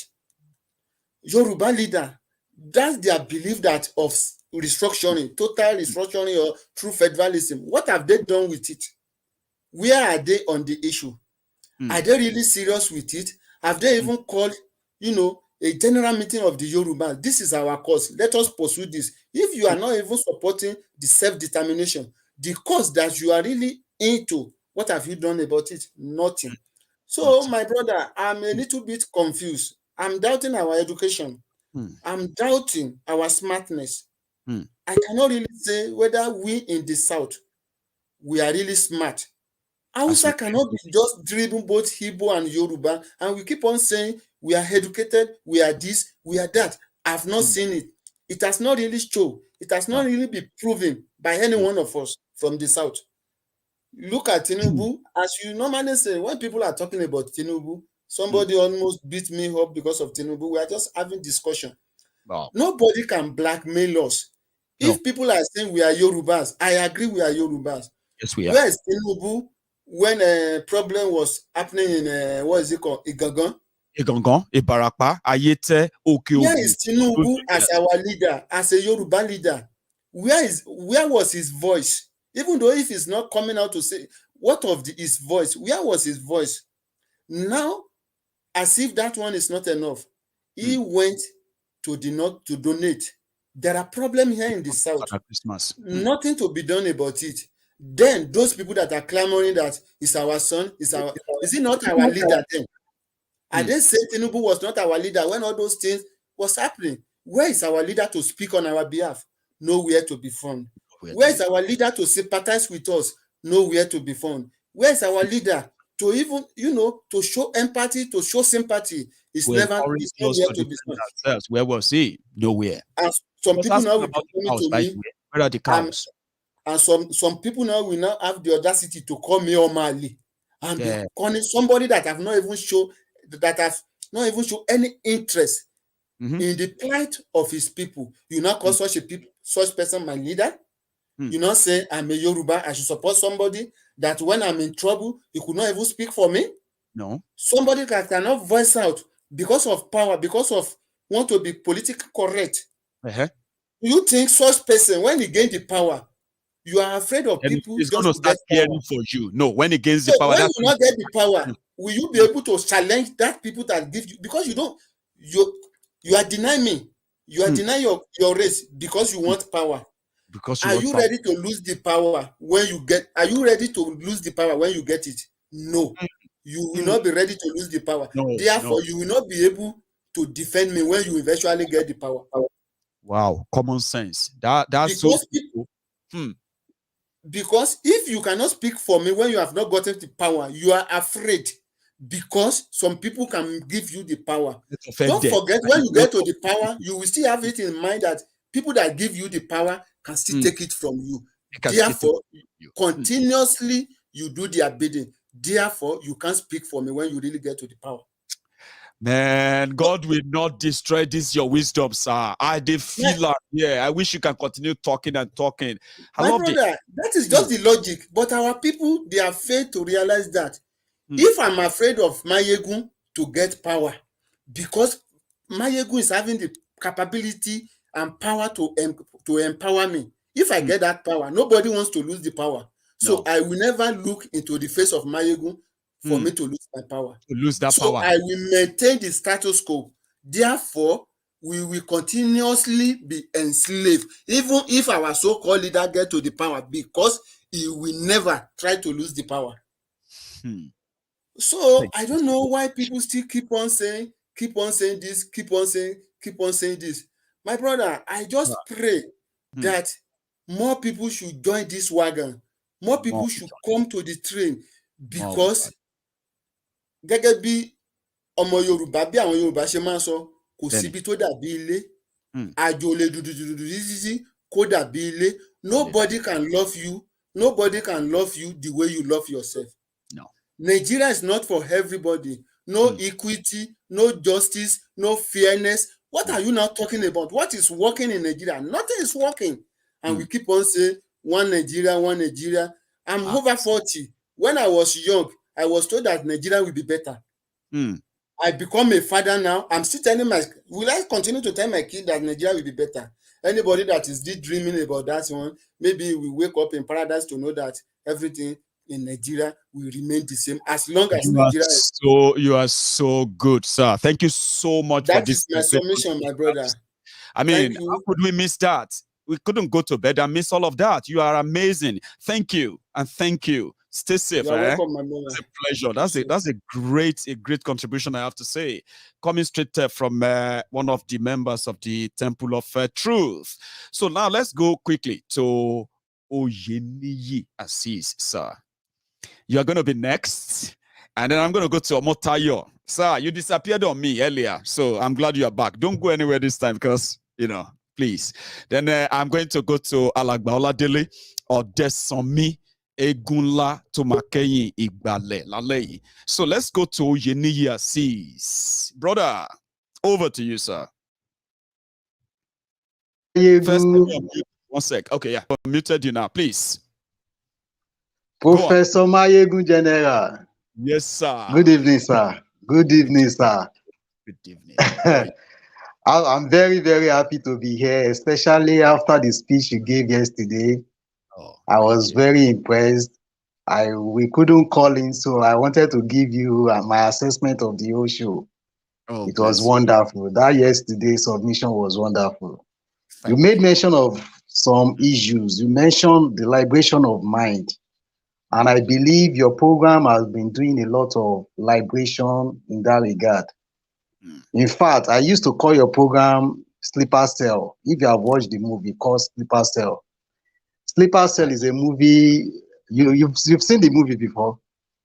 I have, but I'm going to let you say what you want to say about it. Because that's okay. Sleeper Cell is a movie that they were trying to indoctrinate people to join a particular sect, just like Boko Haram. Yeah. So, and I think what you are doing is you are giving us new doctrine. Even if you want to believe in Allah or you want to believe in Jesus, you can die for a cause after you have been able to establish a belief that you can die for a cause that is worth dying for. So most times when I talk to my friends, even Yorubas, I still spoke with one today. I said, have you signed that petition? He said, but I made sure I forced him to do it. Just like most YouTube users or you guys, you will collect people's phone, you say, let me use this. That is what I've been doing. Because every day I now think of Yoruba Nation now. Every moment I think I've taken it as a personal project, which is the liberation of mind. And if I had not been able to see what I see in this country, France, I'm calling it from France, I will not know that, though I've known that Nigeria has been backward for a very long time because I've left Nigeria before now. So I was in Cotonou, and Cotonou is just a neighboring country where everything to a very large extent is better than Nigeria, far, far better. In Cotonou, you don't dig your borehole. In Cotonou, you don't provide, or there is no need for you to have a gen. In Cotonou, they have motorable roads. So I've said that before. I don't want to repeat myself. You did. But you also highlighted something sometimes ago, I think 3 days ago, because I follow your show like my meal. I was listening to it back to back. So even I usually watch the replay.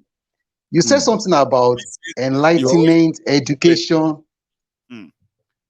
You mentioned something about 3 concepts, 3 E's. Being enlightened, being educated, and being exposed. I think we Yorubas, we have the first 2. We are enlightened, we are educated. But the major thing we lack now is exposure. It's only when you are exposed that you will know that what this person is doing to you is not supposed to be done.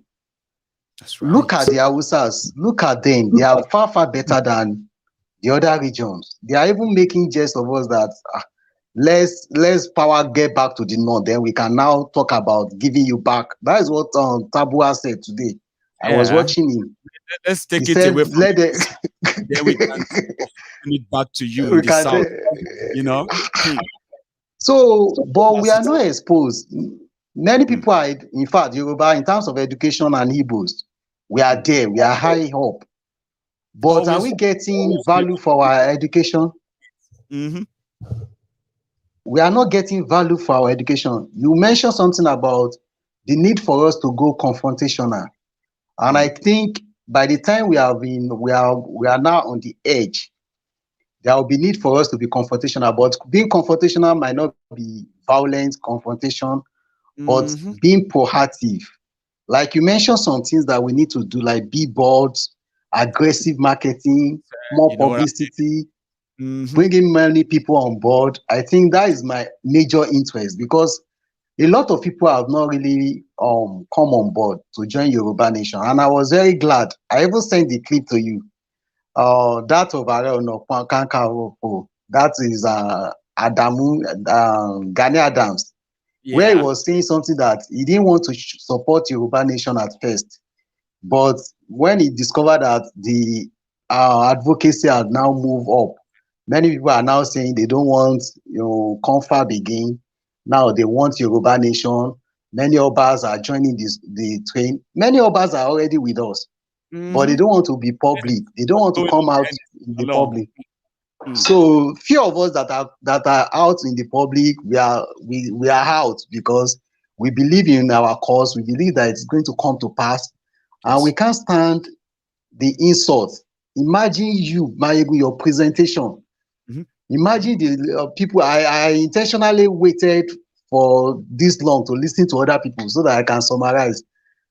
See submission, see brains. Then somebody that is not all of you just join, and then you sit down there, and by the time you start opening your mouth, man, I'm thrilled. Look at my last speaker. I'm like, oh boy, I'm with you. Imagine now being controlled or being ruled by someone like Buhari. Can you imagine? There are some things that, God, never listening to you, we don't deserve that nation called Nigeria. No. We don't deserve that country. I shouldn't even be calling it a nation. We don't deserve that country.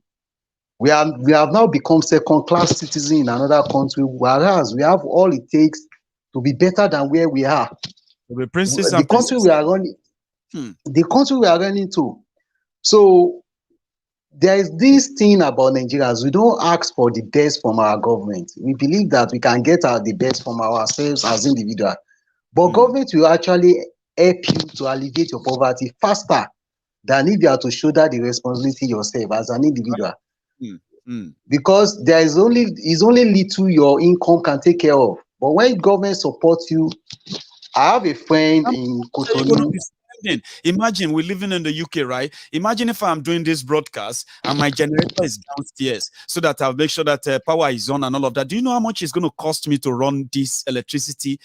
But it's there. When I pay for it, right, I save a lot rather than having to provide my own electricity, my own water, my own school for my children, healthcare for my children. Come on, you will always be poor. Now, you know why everybody is poor in Nigeria? Because they have to provide everything for themselves.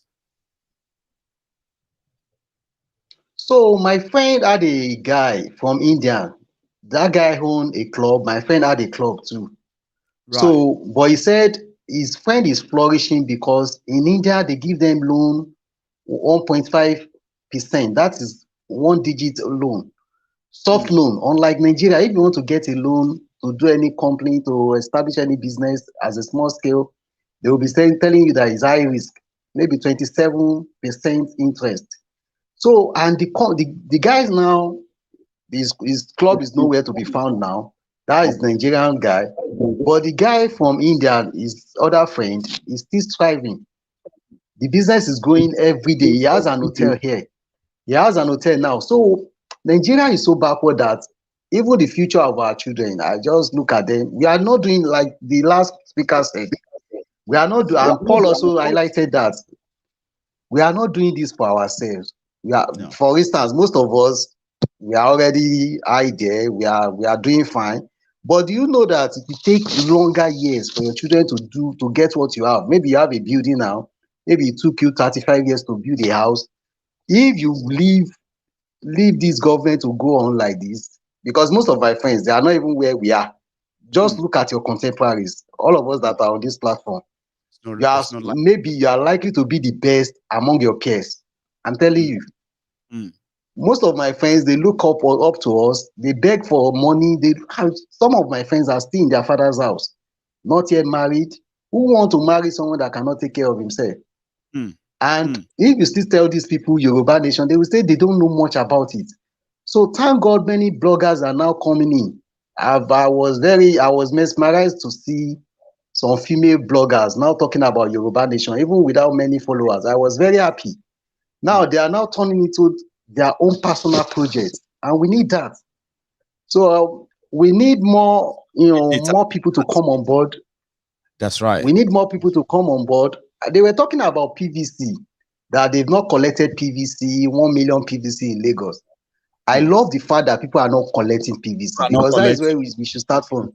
We don't believe in the system, in our electionary again. There is nothing like election. If you have a Yoruba Nation, I know you, Maiyegun, I'll come to your house. But when you are being controlled by someone in, maybe from Maiduguri, Kano, and they don't even live here. To be frank with you, they don't live here. The Hausas don't live in the Hausa land. They go to maybe Mecca, Saudi Arabia, Qatar. There are many in Dubai. They don't live in their cities.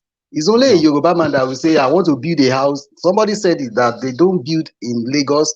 You can't say a Hausa man building houses in Lagos, like the Igbos we do, like the other ethnic group we do.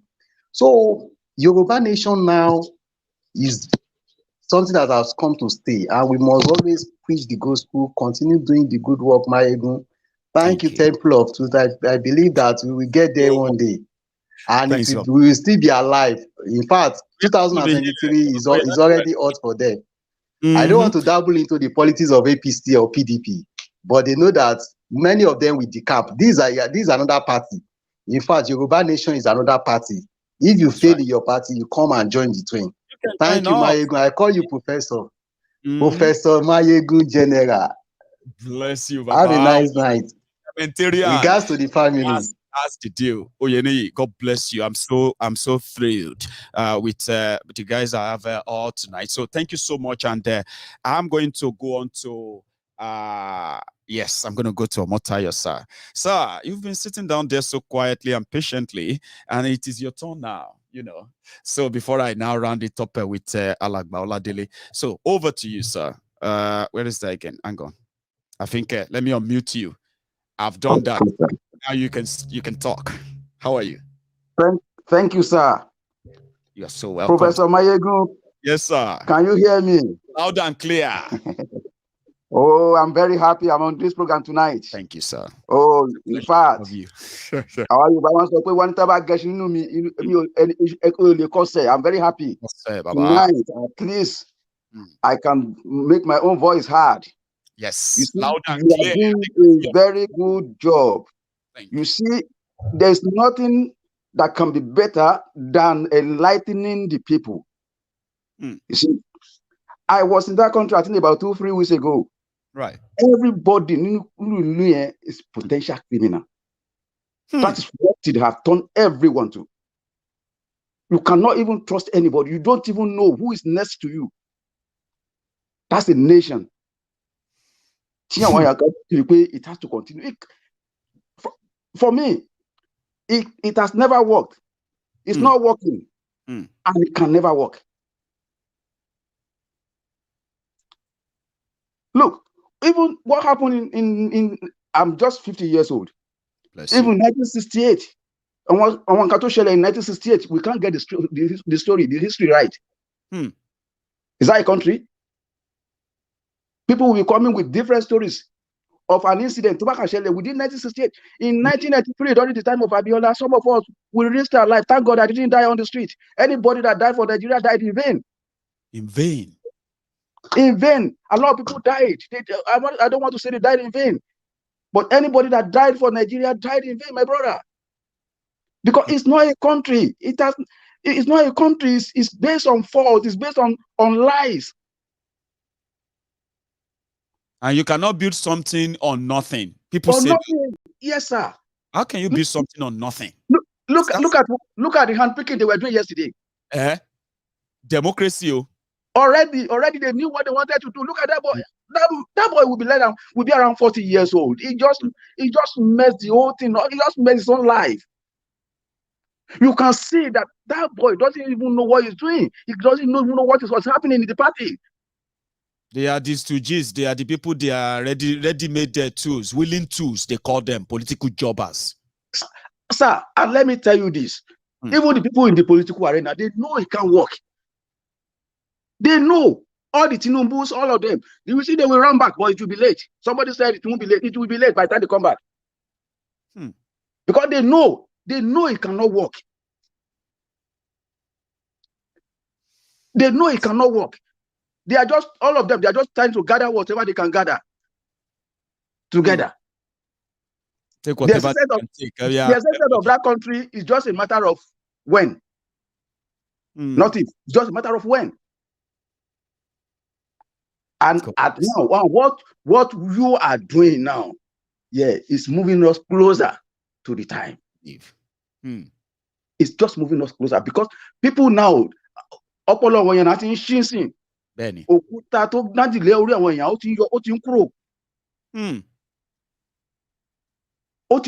now, they can see it. People can see it now. They know now that, oh, no.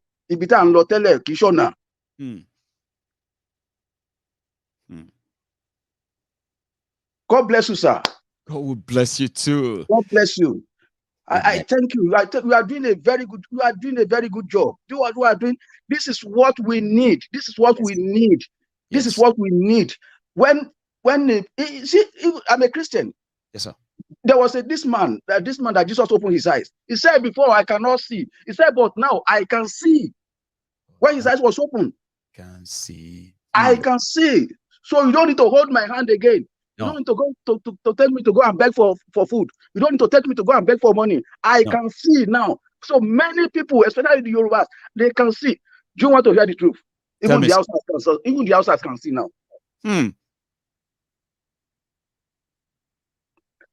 Even the Almanjeris that would think they don't know anything, they can see now. They can hear at least. They are hearing a little bit of it. They can hear, they can see.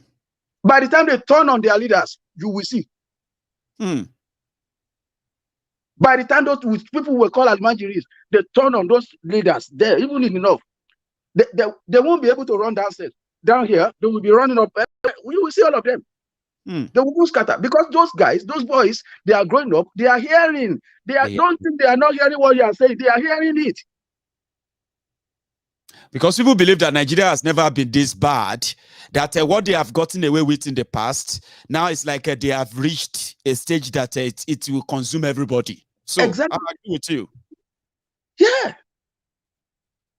Yes. So look at the people from the eastern part of Nigeria. Look at what the leaders there are doing. They are selling the people. They sold out the people all because of nothing. Power, money, what? Money. Money. Thank you, sir. God bless you. Me at it, you know, Lord, God bless you. Nice night, Yes, thank you, sir. I'm gonna go to the big masquerade. Alagba Oladele. This is Alagba Oladele of the Summit. And I don't know, maybe I should say it, but see this face. Look at this face very well, okay? You see this face is one mighty giant voice, a very big pool when it comes to linking the Yoruba nation back in Yoruba land with the Yorubas all over the world. Something that some of you are so proud of, that Maiyegun is involved in. Check this face very well. And I want you to master the face. Hello, sir. Alagboladele, just 1 second. Okay. So, Motini lady to my join around the up. I can't just see a lady and look away. I'm so bad. That's very good. That's very good. There, ma'am. I'm gonna let Alagboladele say something, then I will come back to you. So, Alagboladele, sir, everybody can hear you. Go on, sir. Maiyegun General. Yes, sir. I highly appreciate your efforts. I thank you for your well done. And I greet you on behalf of Yoruba, both home and abroad, for your efforts. Thank you. May God Almighty continue to bless you and your household. Amen. Now, I just want to one thing to chip in. I have heard some people discussing a lot of things in this gathering. Yes, sir. But our problem is not because we are not exposed. The Yoruba people are highly educated and we are exposed. But there's a category people in our community, in our tribe. We have people with greedy mind. We have people that wicked. And we have people that have fear in mind, that they don't bold enough to face the challenges like our forefathers.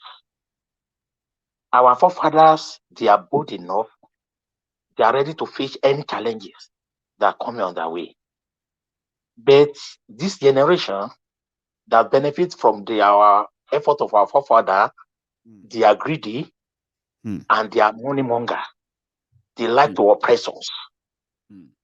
That's the problem we are having. You know, and the problem of our country, especially we Yoruba, the problem is starting from 1914. When you study the case very well, you will see that 1914 amalgamation is our problem. We don't need to grammar for restructuring or referendum or whatever, because by the time they amalgamate us together, there's nowhere we sit down to do referendum that we want to be part of Nigeria or we don't be part of Nigeria. We are forced together. if you could remember vividly, 1957, when Antonio Neroro moved the motion in the house that we want to go. These Oyibo people, they are not allowed us because other part of Nigeria, they are not ready. Yeah.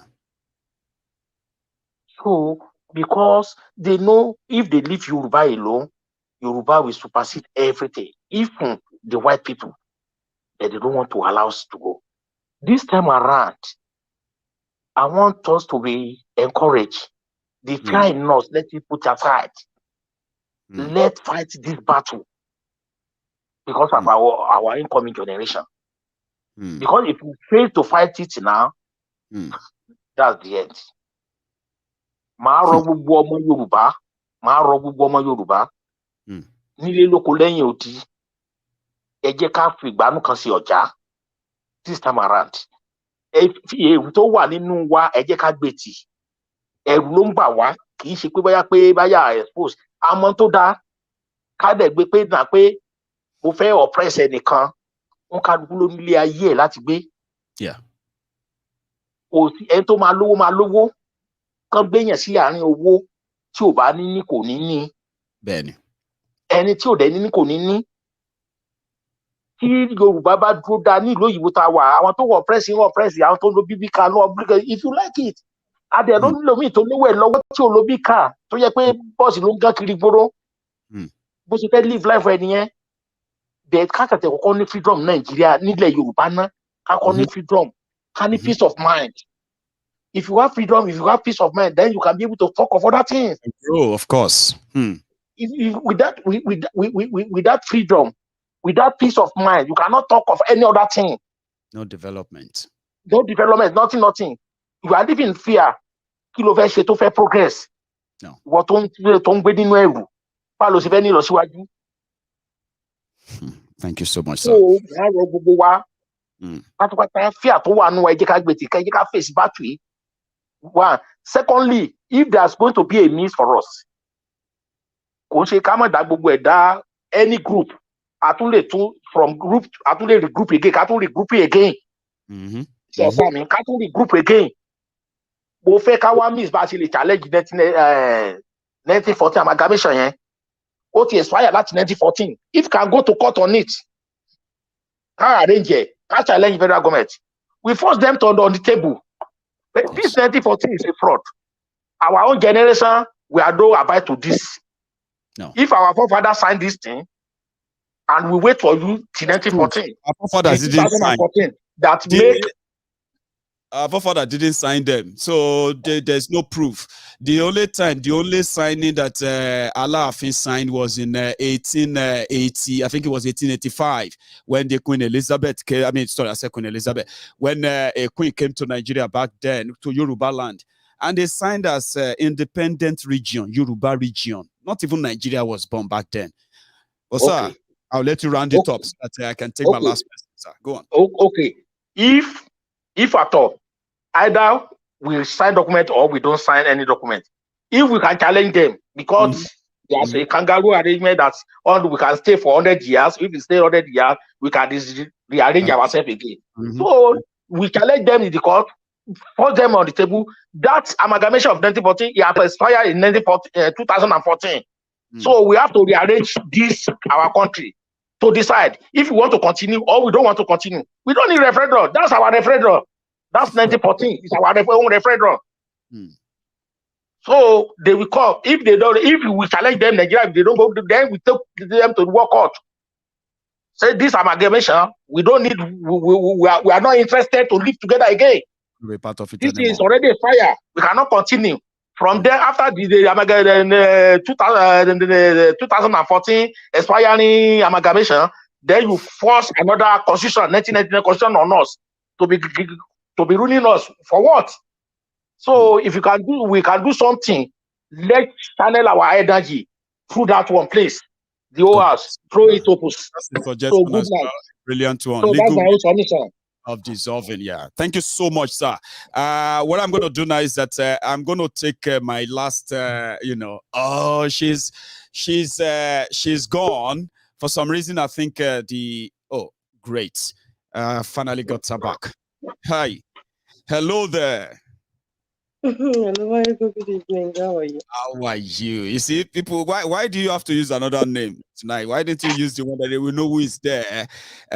She decided to use Olawale. Well, let her talk. Go on. How are you? Oh, Olawale. Yeah.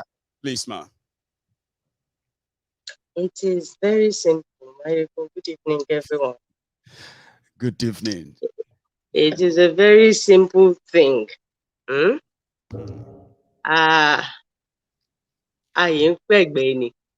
Tá bá jáde tán pátápátá. Mo ti sọ pé nọ́mbà wa, yeah.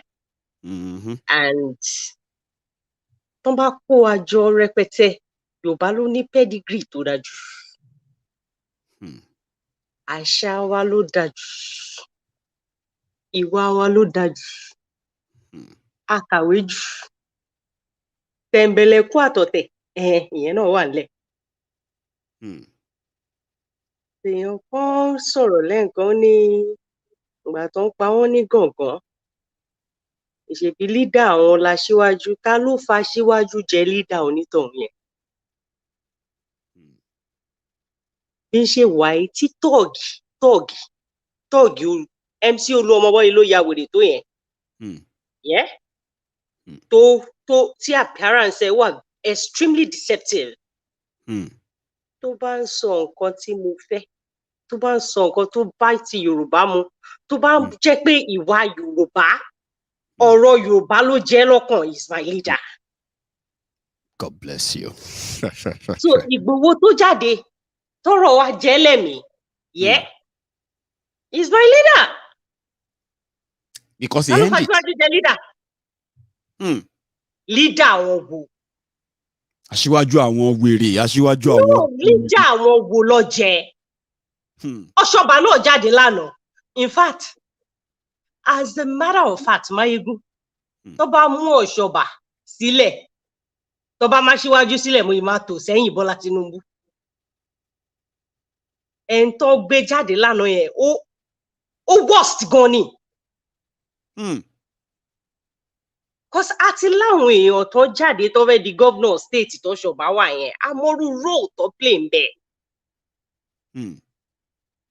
Àmọ́ bó ṣe da gbogbo ẹ̀rú tó dàrú tí kò lójútùú mọ́. But you know why I'm happy?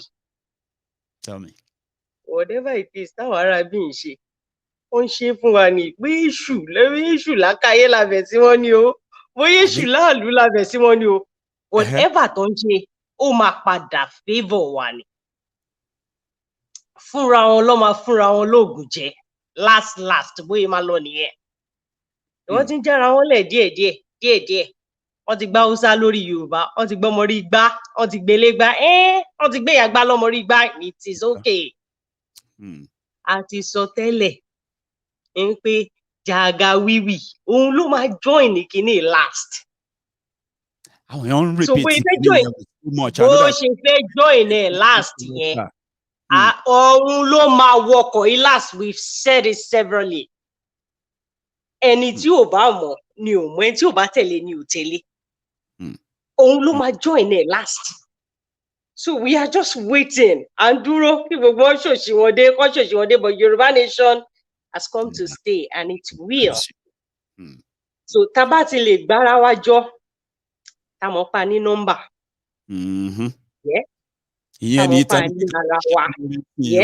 Everybody should go back to their different communities. Talk to your people. Let them know. Let your people know. Talk to them. That's right. We have the number. Maiyegun, we are going places. We will get it. Baba Akintoye tẹ́yìn wò yẹn. Baba yẹn, ìlú òyìnbó Amẹ́ríkà yẹn, àwọn ọmọ ẹ̀ tó kọ́ ní school tó wà ní United Nations wà ń bẹ̀. Jẹ́ pé ìwé tó bá gbé wọlé síbẹ̀, wọ́n máa kà á, tí Wọlé Ṣóyínká bá gbéwèé débẹ̀, wọ́n lè má kà á.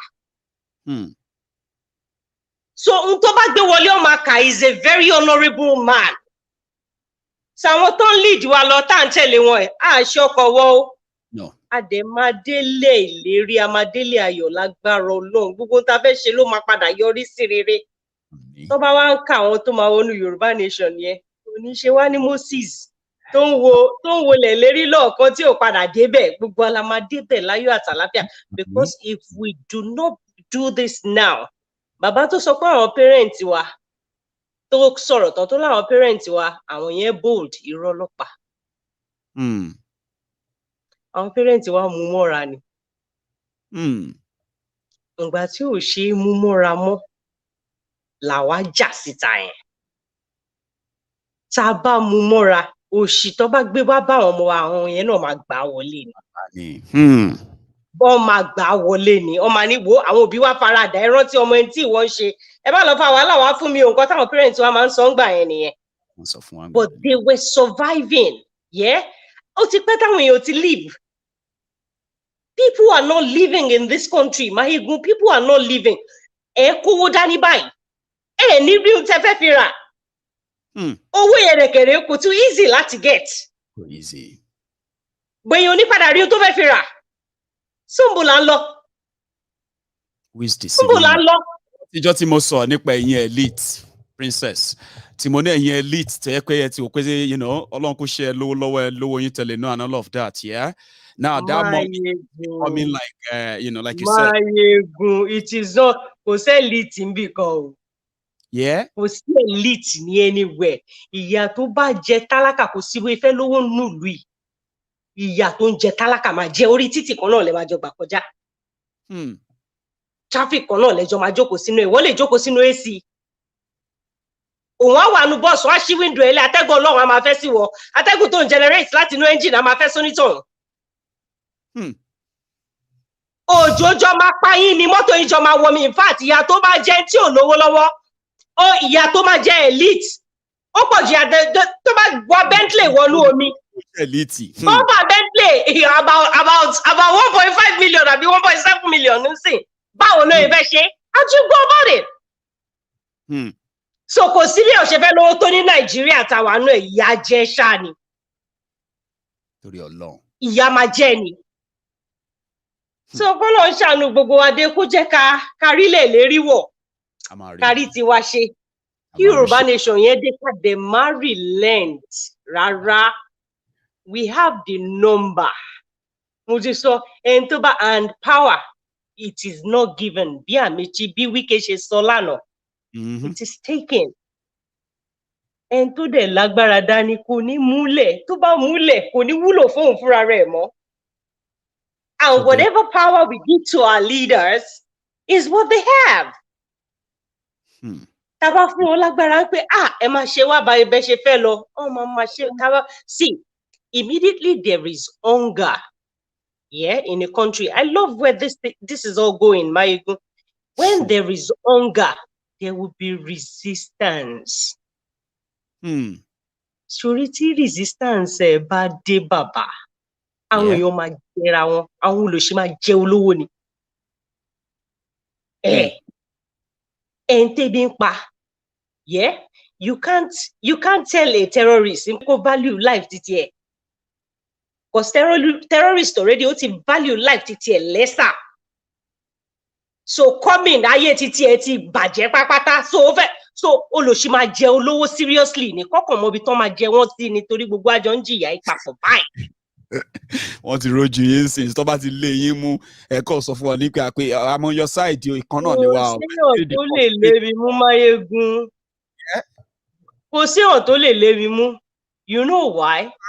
tí àwọn poor people bá rẹ̀ wọ́n ní there will be a time that. kò sí ohun tó jọ Maiyegun ṣé èmi bọ́wọ́ kò ń ṣe pé everybody ń ṣiṣẹ́ ni nígbà tẹ́bi ṣiṣẹ́ kí làwọn poor people ń ṣe. ẹ máa padà ṣe spirit the call ni ẹ máa padà láti explain ara yín identify yourself. bàbá ìjọba gan ò lè gbé mi bí n ṣe wà you know why.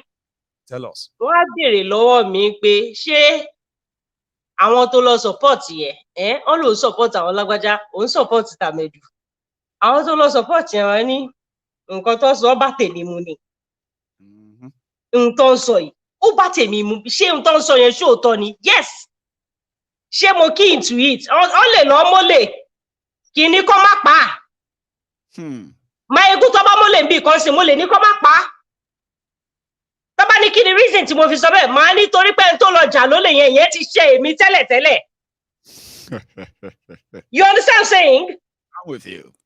Yeah, so Tabania, Lagbaja Shekini ko, Ajo wa nbe ni. Ṣé ya yóò jọ máa jẹ gbogbo wa ni. Mo gbọ́ lọ́wọ́ yàlá ya gbogbo wọn ti pa no Maiyegun, wọ́n ti mú náà lọ. Wọ́n ti mú náà yín lọ, princess. Wọ́n ti mú náà lọ, wọ́n ti mú náà lọ. Okay. Oh, Lanso. In fact, Maiyegun sì ní ó yẹ ká ra cut out ká máa play fáwọn olórí burúkú yìí ni.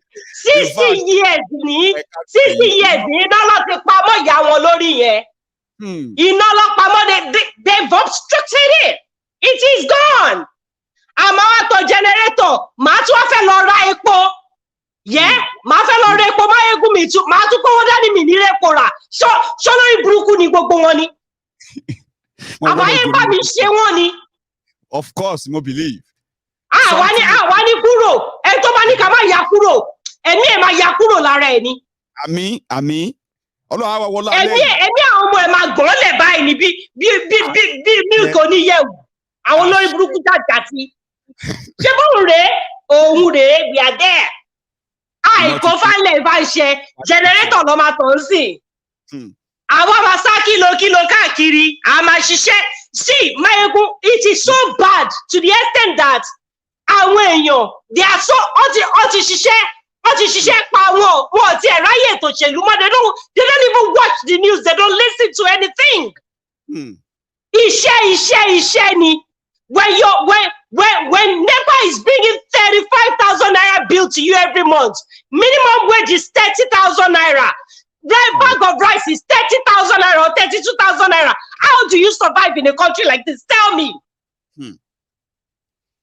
How will a normal person survive in a country like this? How will they survive? Maiyegun, Bamisoro. How will they survive? It's tough. Generator lotoi. How will people survive? Àwọn àjọkọ̀ Àtíkù ló máa pa gbogbo yín àtàṣíwájú. Láti kọ̀kan nù. Gbogbo ẹ̀ tẹ̀lé wọn. In fact, gbogbo wọn máa fọwọ́ dín ní. Because this is wrong. Sad. A lè lọ síwájú, a lè padà sẹ́yìn. Everybody kọ̀ wá stagnant ni. Àwọn tó ń gba pension, àwọn tó lọ ṣiṣẹ́ ìlú òyìnbó, àwọn yẹn láyé wọn dá báyìí Maiyegun. Because dollar lọ sókè, so àwọn tó ń gba pension láti ìlú òyìnbó. Ayé àwọn yẹn wà òkè. Àwọn tó ń gba pension Nàìjíríà, ẹ tó bá ń gba 500 láti 1980. 500 yẹn náà lọ́yìn bàbá sọ fáyé ẹ̀ ti bàjẹ́ pápápá. Bàbá yẹ̀ ti bàjẹ́ báyẹn. You know? Ọwọ́ Maiyegun, let me go. Sísìn báyìí sìn, ẹ máa ní láti gba fresh air níta kó tó di pé ẹ máa lọ tán. A ti tọ generator báyìí. Fresh air kẹ̀. Gbogbo máa lọ́ọ̀kára yín pa sínú bẹ̀rẹ̀ sìn right away bẹ̀rẹ̀ ti ṣúná. Gbogbo wa máa wà nulẹ̀, the generator is on, we'll run it like that. Tó bá yẹ wá tún tọ̀ náà, you know, òṣì tó ń ṣe nìyẹn. So why should we be here? Why should we be here? Gbogbo àwọn tá à ń sọ yìí, gbogbo àwọn tó ní free education là ń sọ yìí. All of them had free education. Kọ́ sí bàbá wo lọ́wọ́. Free education yẹn ṣáwa ní sìn. Màá wá owó tí wọ́n fi send àwọn ọmọ lọ private school. Màá ra epo sí generator. Hospital, o máa need láti travel out tàbí kó wábi tó dájú tó ti máa tọ́jú ara ẹ̀ ń bí ni. Island hospital tó ń lò láìland. You pay like 10 million tó bá máa wọbẹ̀ fún COVID. So where are we going? Àwọn wèrè dẹ̀ lọ lóyìnbó lọ tọ́jú ara wọn ká kúlù fún gbogbo wọn pátá. Àwọn olórí burúkú jáde. Princess, you know that we can magic a lot, but you know, she has to go now, and I have to go as well. My time is totally up. I mean, we are going to have this people's parliament again. Oh, it's so fun, and I love the whole conversation, but time is so gone, right? And I don't even have a roundup. They've done it for me. So thank you so much, everybody, for your time.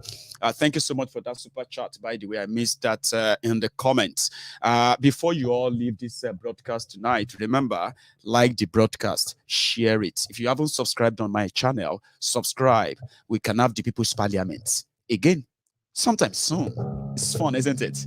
Thank you so much, everybody. Enjoy the rest of your evening. And if you are just joining us, you can watch this from the start again. it is quite interesting. And I'm going to play the replay of this broadcast is going to start tomorrow, just before the evening broadcast, okay?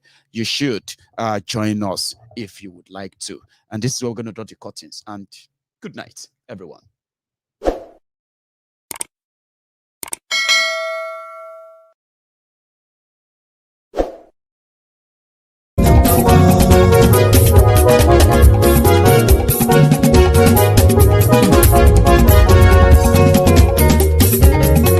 Àní ẹ̀sùnra kì í. Maiyegun ti dé. Maiyegun ti dé. Ọ̀jẹ̀lú ẹ̀sùnra kì í. Maiyegun ti dé. Àní ẹ̀sùnra kì í. Maiyegun ti dé. Lórí Facebook. Maiyegun ti dé.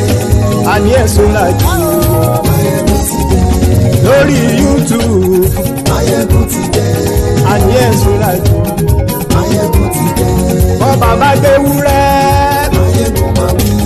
Àní ẹ̀sùnra kì í. Maiyegun ti dé. Ijó ìgbádùn yẹ. Maiyegun máa wí. Àní ẹ̀sùnra kì í. Maiyegun ti dé. Prẹ̀sìdó bá rúfin o. Maiyegun máa wí. Àní ẹ̀sùnra kì í. Maiyegun ti dé. Kí gómìnà kówó jẹ. Maiyegun máa wí. Àní ẹ̀sùnra kì í. Maiyegun ti dé. Ọlọ́pàá tí ń darí bá. Maiyegun máa wí. Àní ẹ̀sùnra kì í. Maiyegun ti dé. Aṣòfin tí ń rúfin o. Maiyegun máa wí. Àní ẹ̀sùnra kì í. Maiyegun ti dé. Òpùrọ́ olóṣèlú. Maiyegun máa wí. Àní ẹ̀sùnra kì í. Maiyegun ti dé. Ọ̀jẹ̀lú ẹ̀sùnra kì í. Maiyegun ti dé. Àní ẹ̀sùnra kì í. Maiyegun ti dé.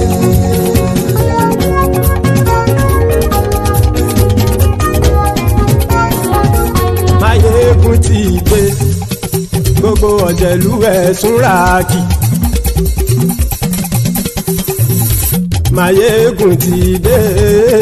Gbogbo ọ̀jẹ̀lú ẹ̀sùnra kì í. Ṣùgbọ́n ní bá ti ṣe èyí tó yẹ kí wọ́n ṣe, ọmọ bá dèrò ní fi wọ́n níran o. Maiyegun ti dé. Gbogbo ọ̀jẹ̀lú ẹ̀sùnra kì í. Maiyegun ti dé. Gbogbo ọ̀jẹ̀lú ẹ̀sùnra kì í. Ṣùgbọ́n ní bá ti ṣe èyí tó yẹ kí wọ́n ṣe, ọmọ bá dèrò ní fi wọ́n níran. Wọ́n fowó bẹ́ẹ̀ o, Maiyegun ó sọ pé wọ́n ò bẹ́ẹ̀.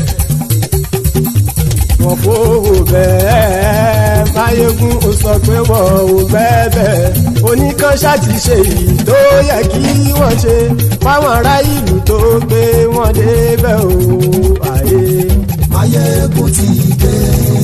Gbogbo ọ̀jẹ̀lú ẹ̀sùnra kì í. Maiyegun ti dé.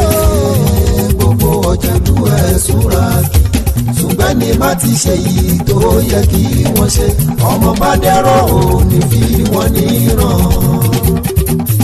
Kì máa yí ṣe eré, ọ̀rọ̀ yìí kì í ṣe ẹ̀fẹ̀. Kì máa yí ṣe eré.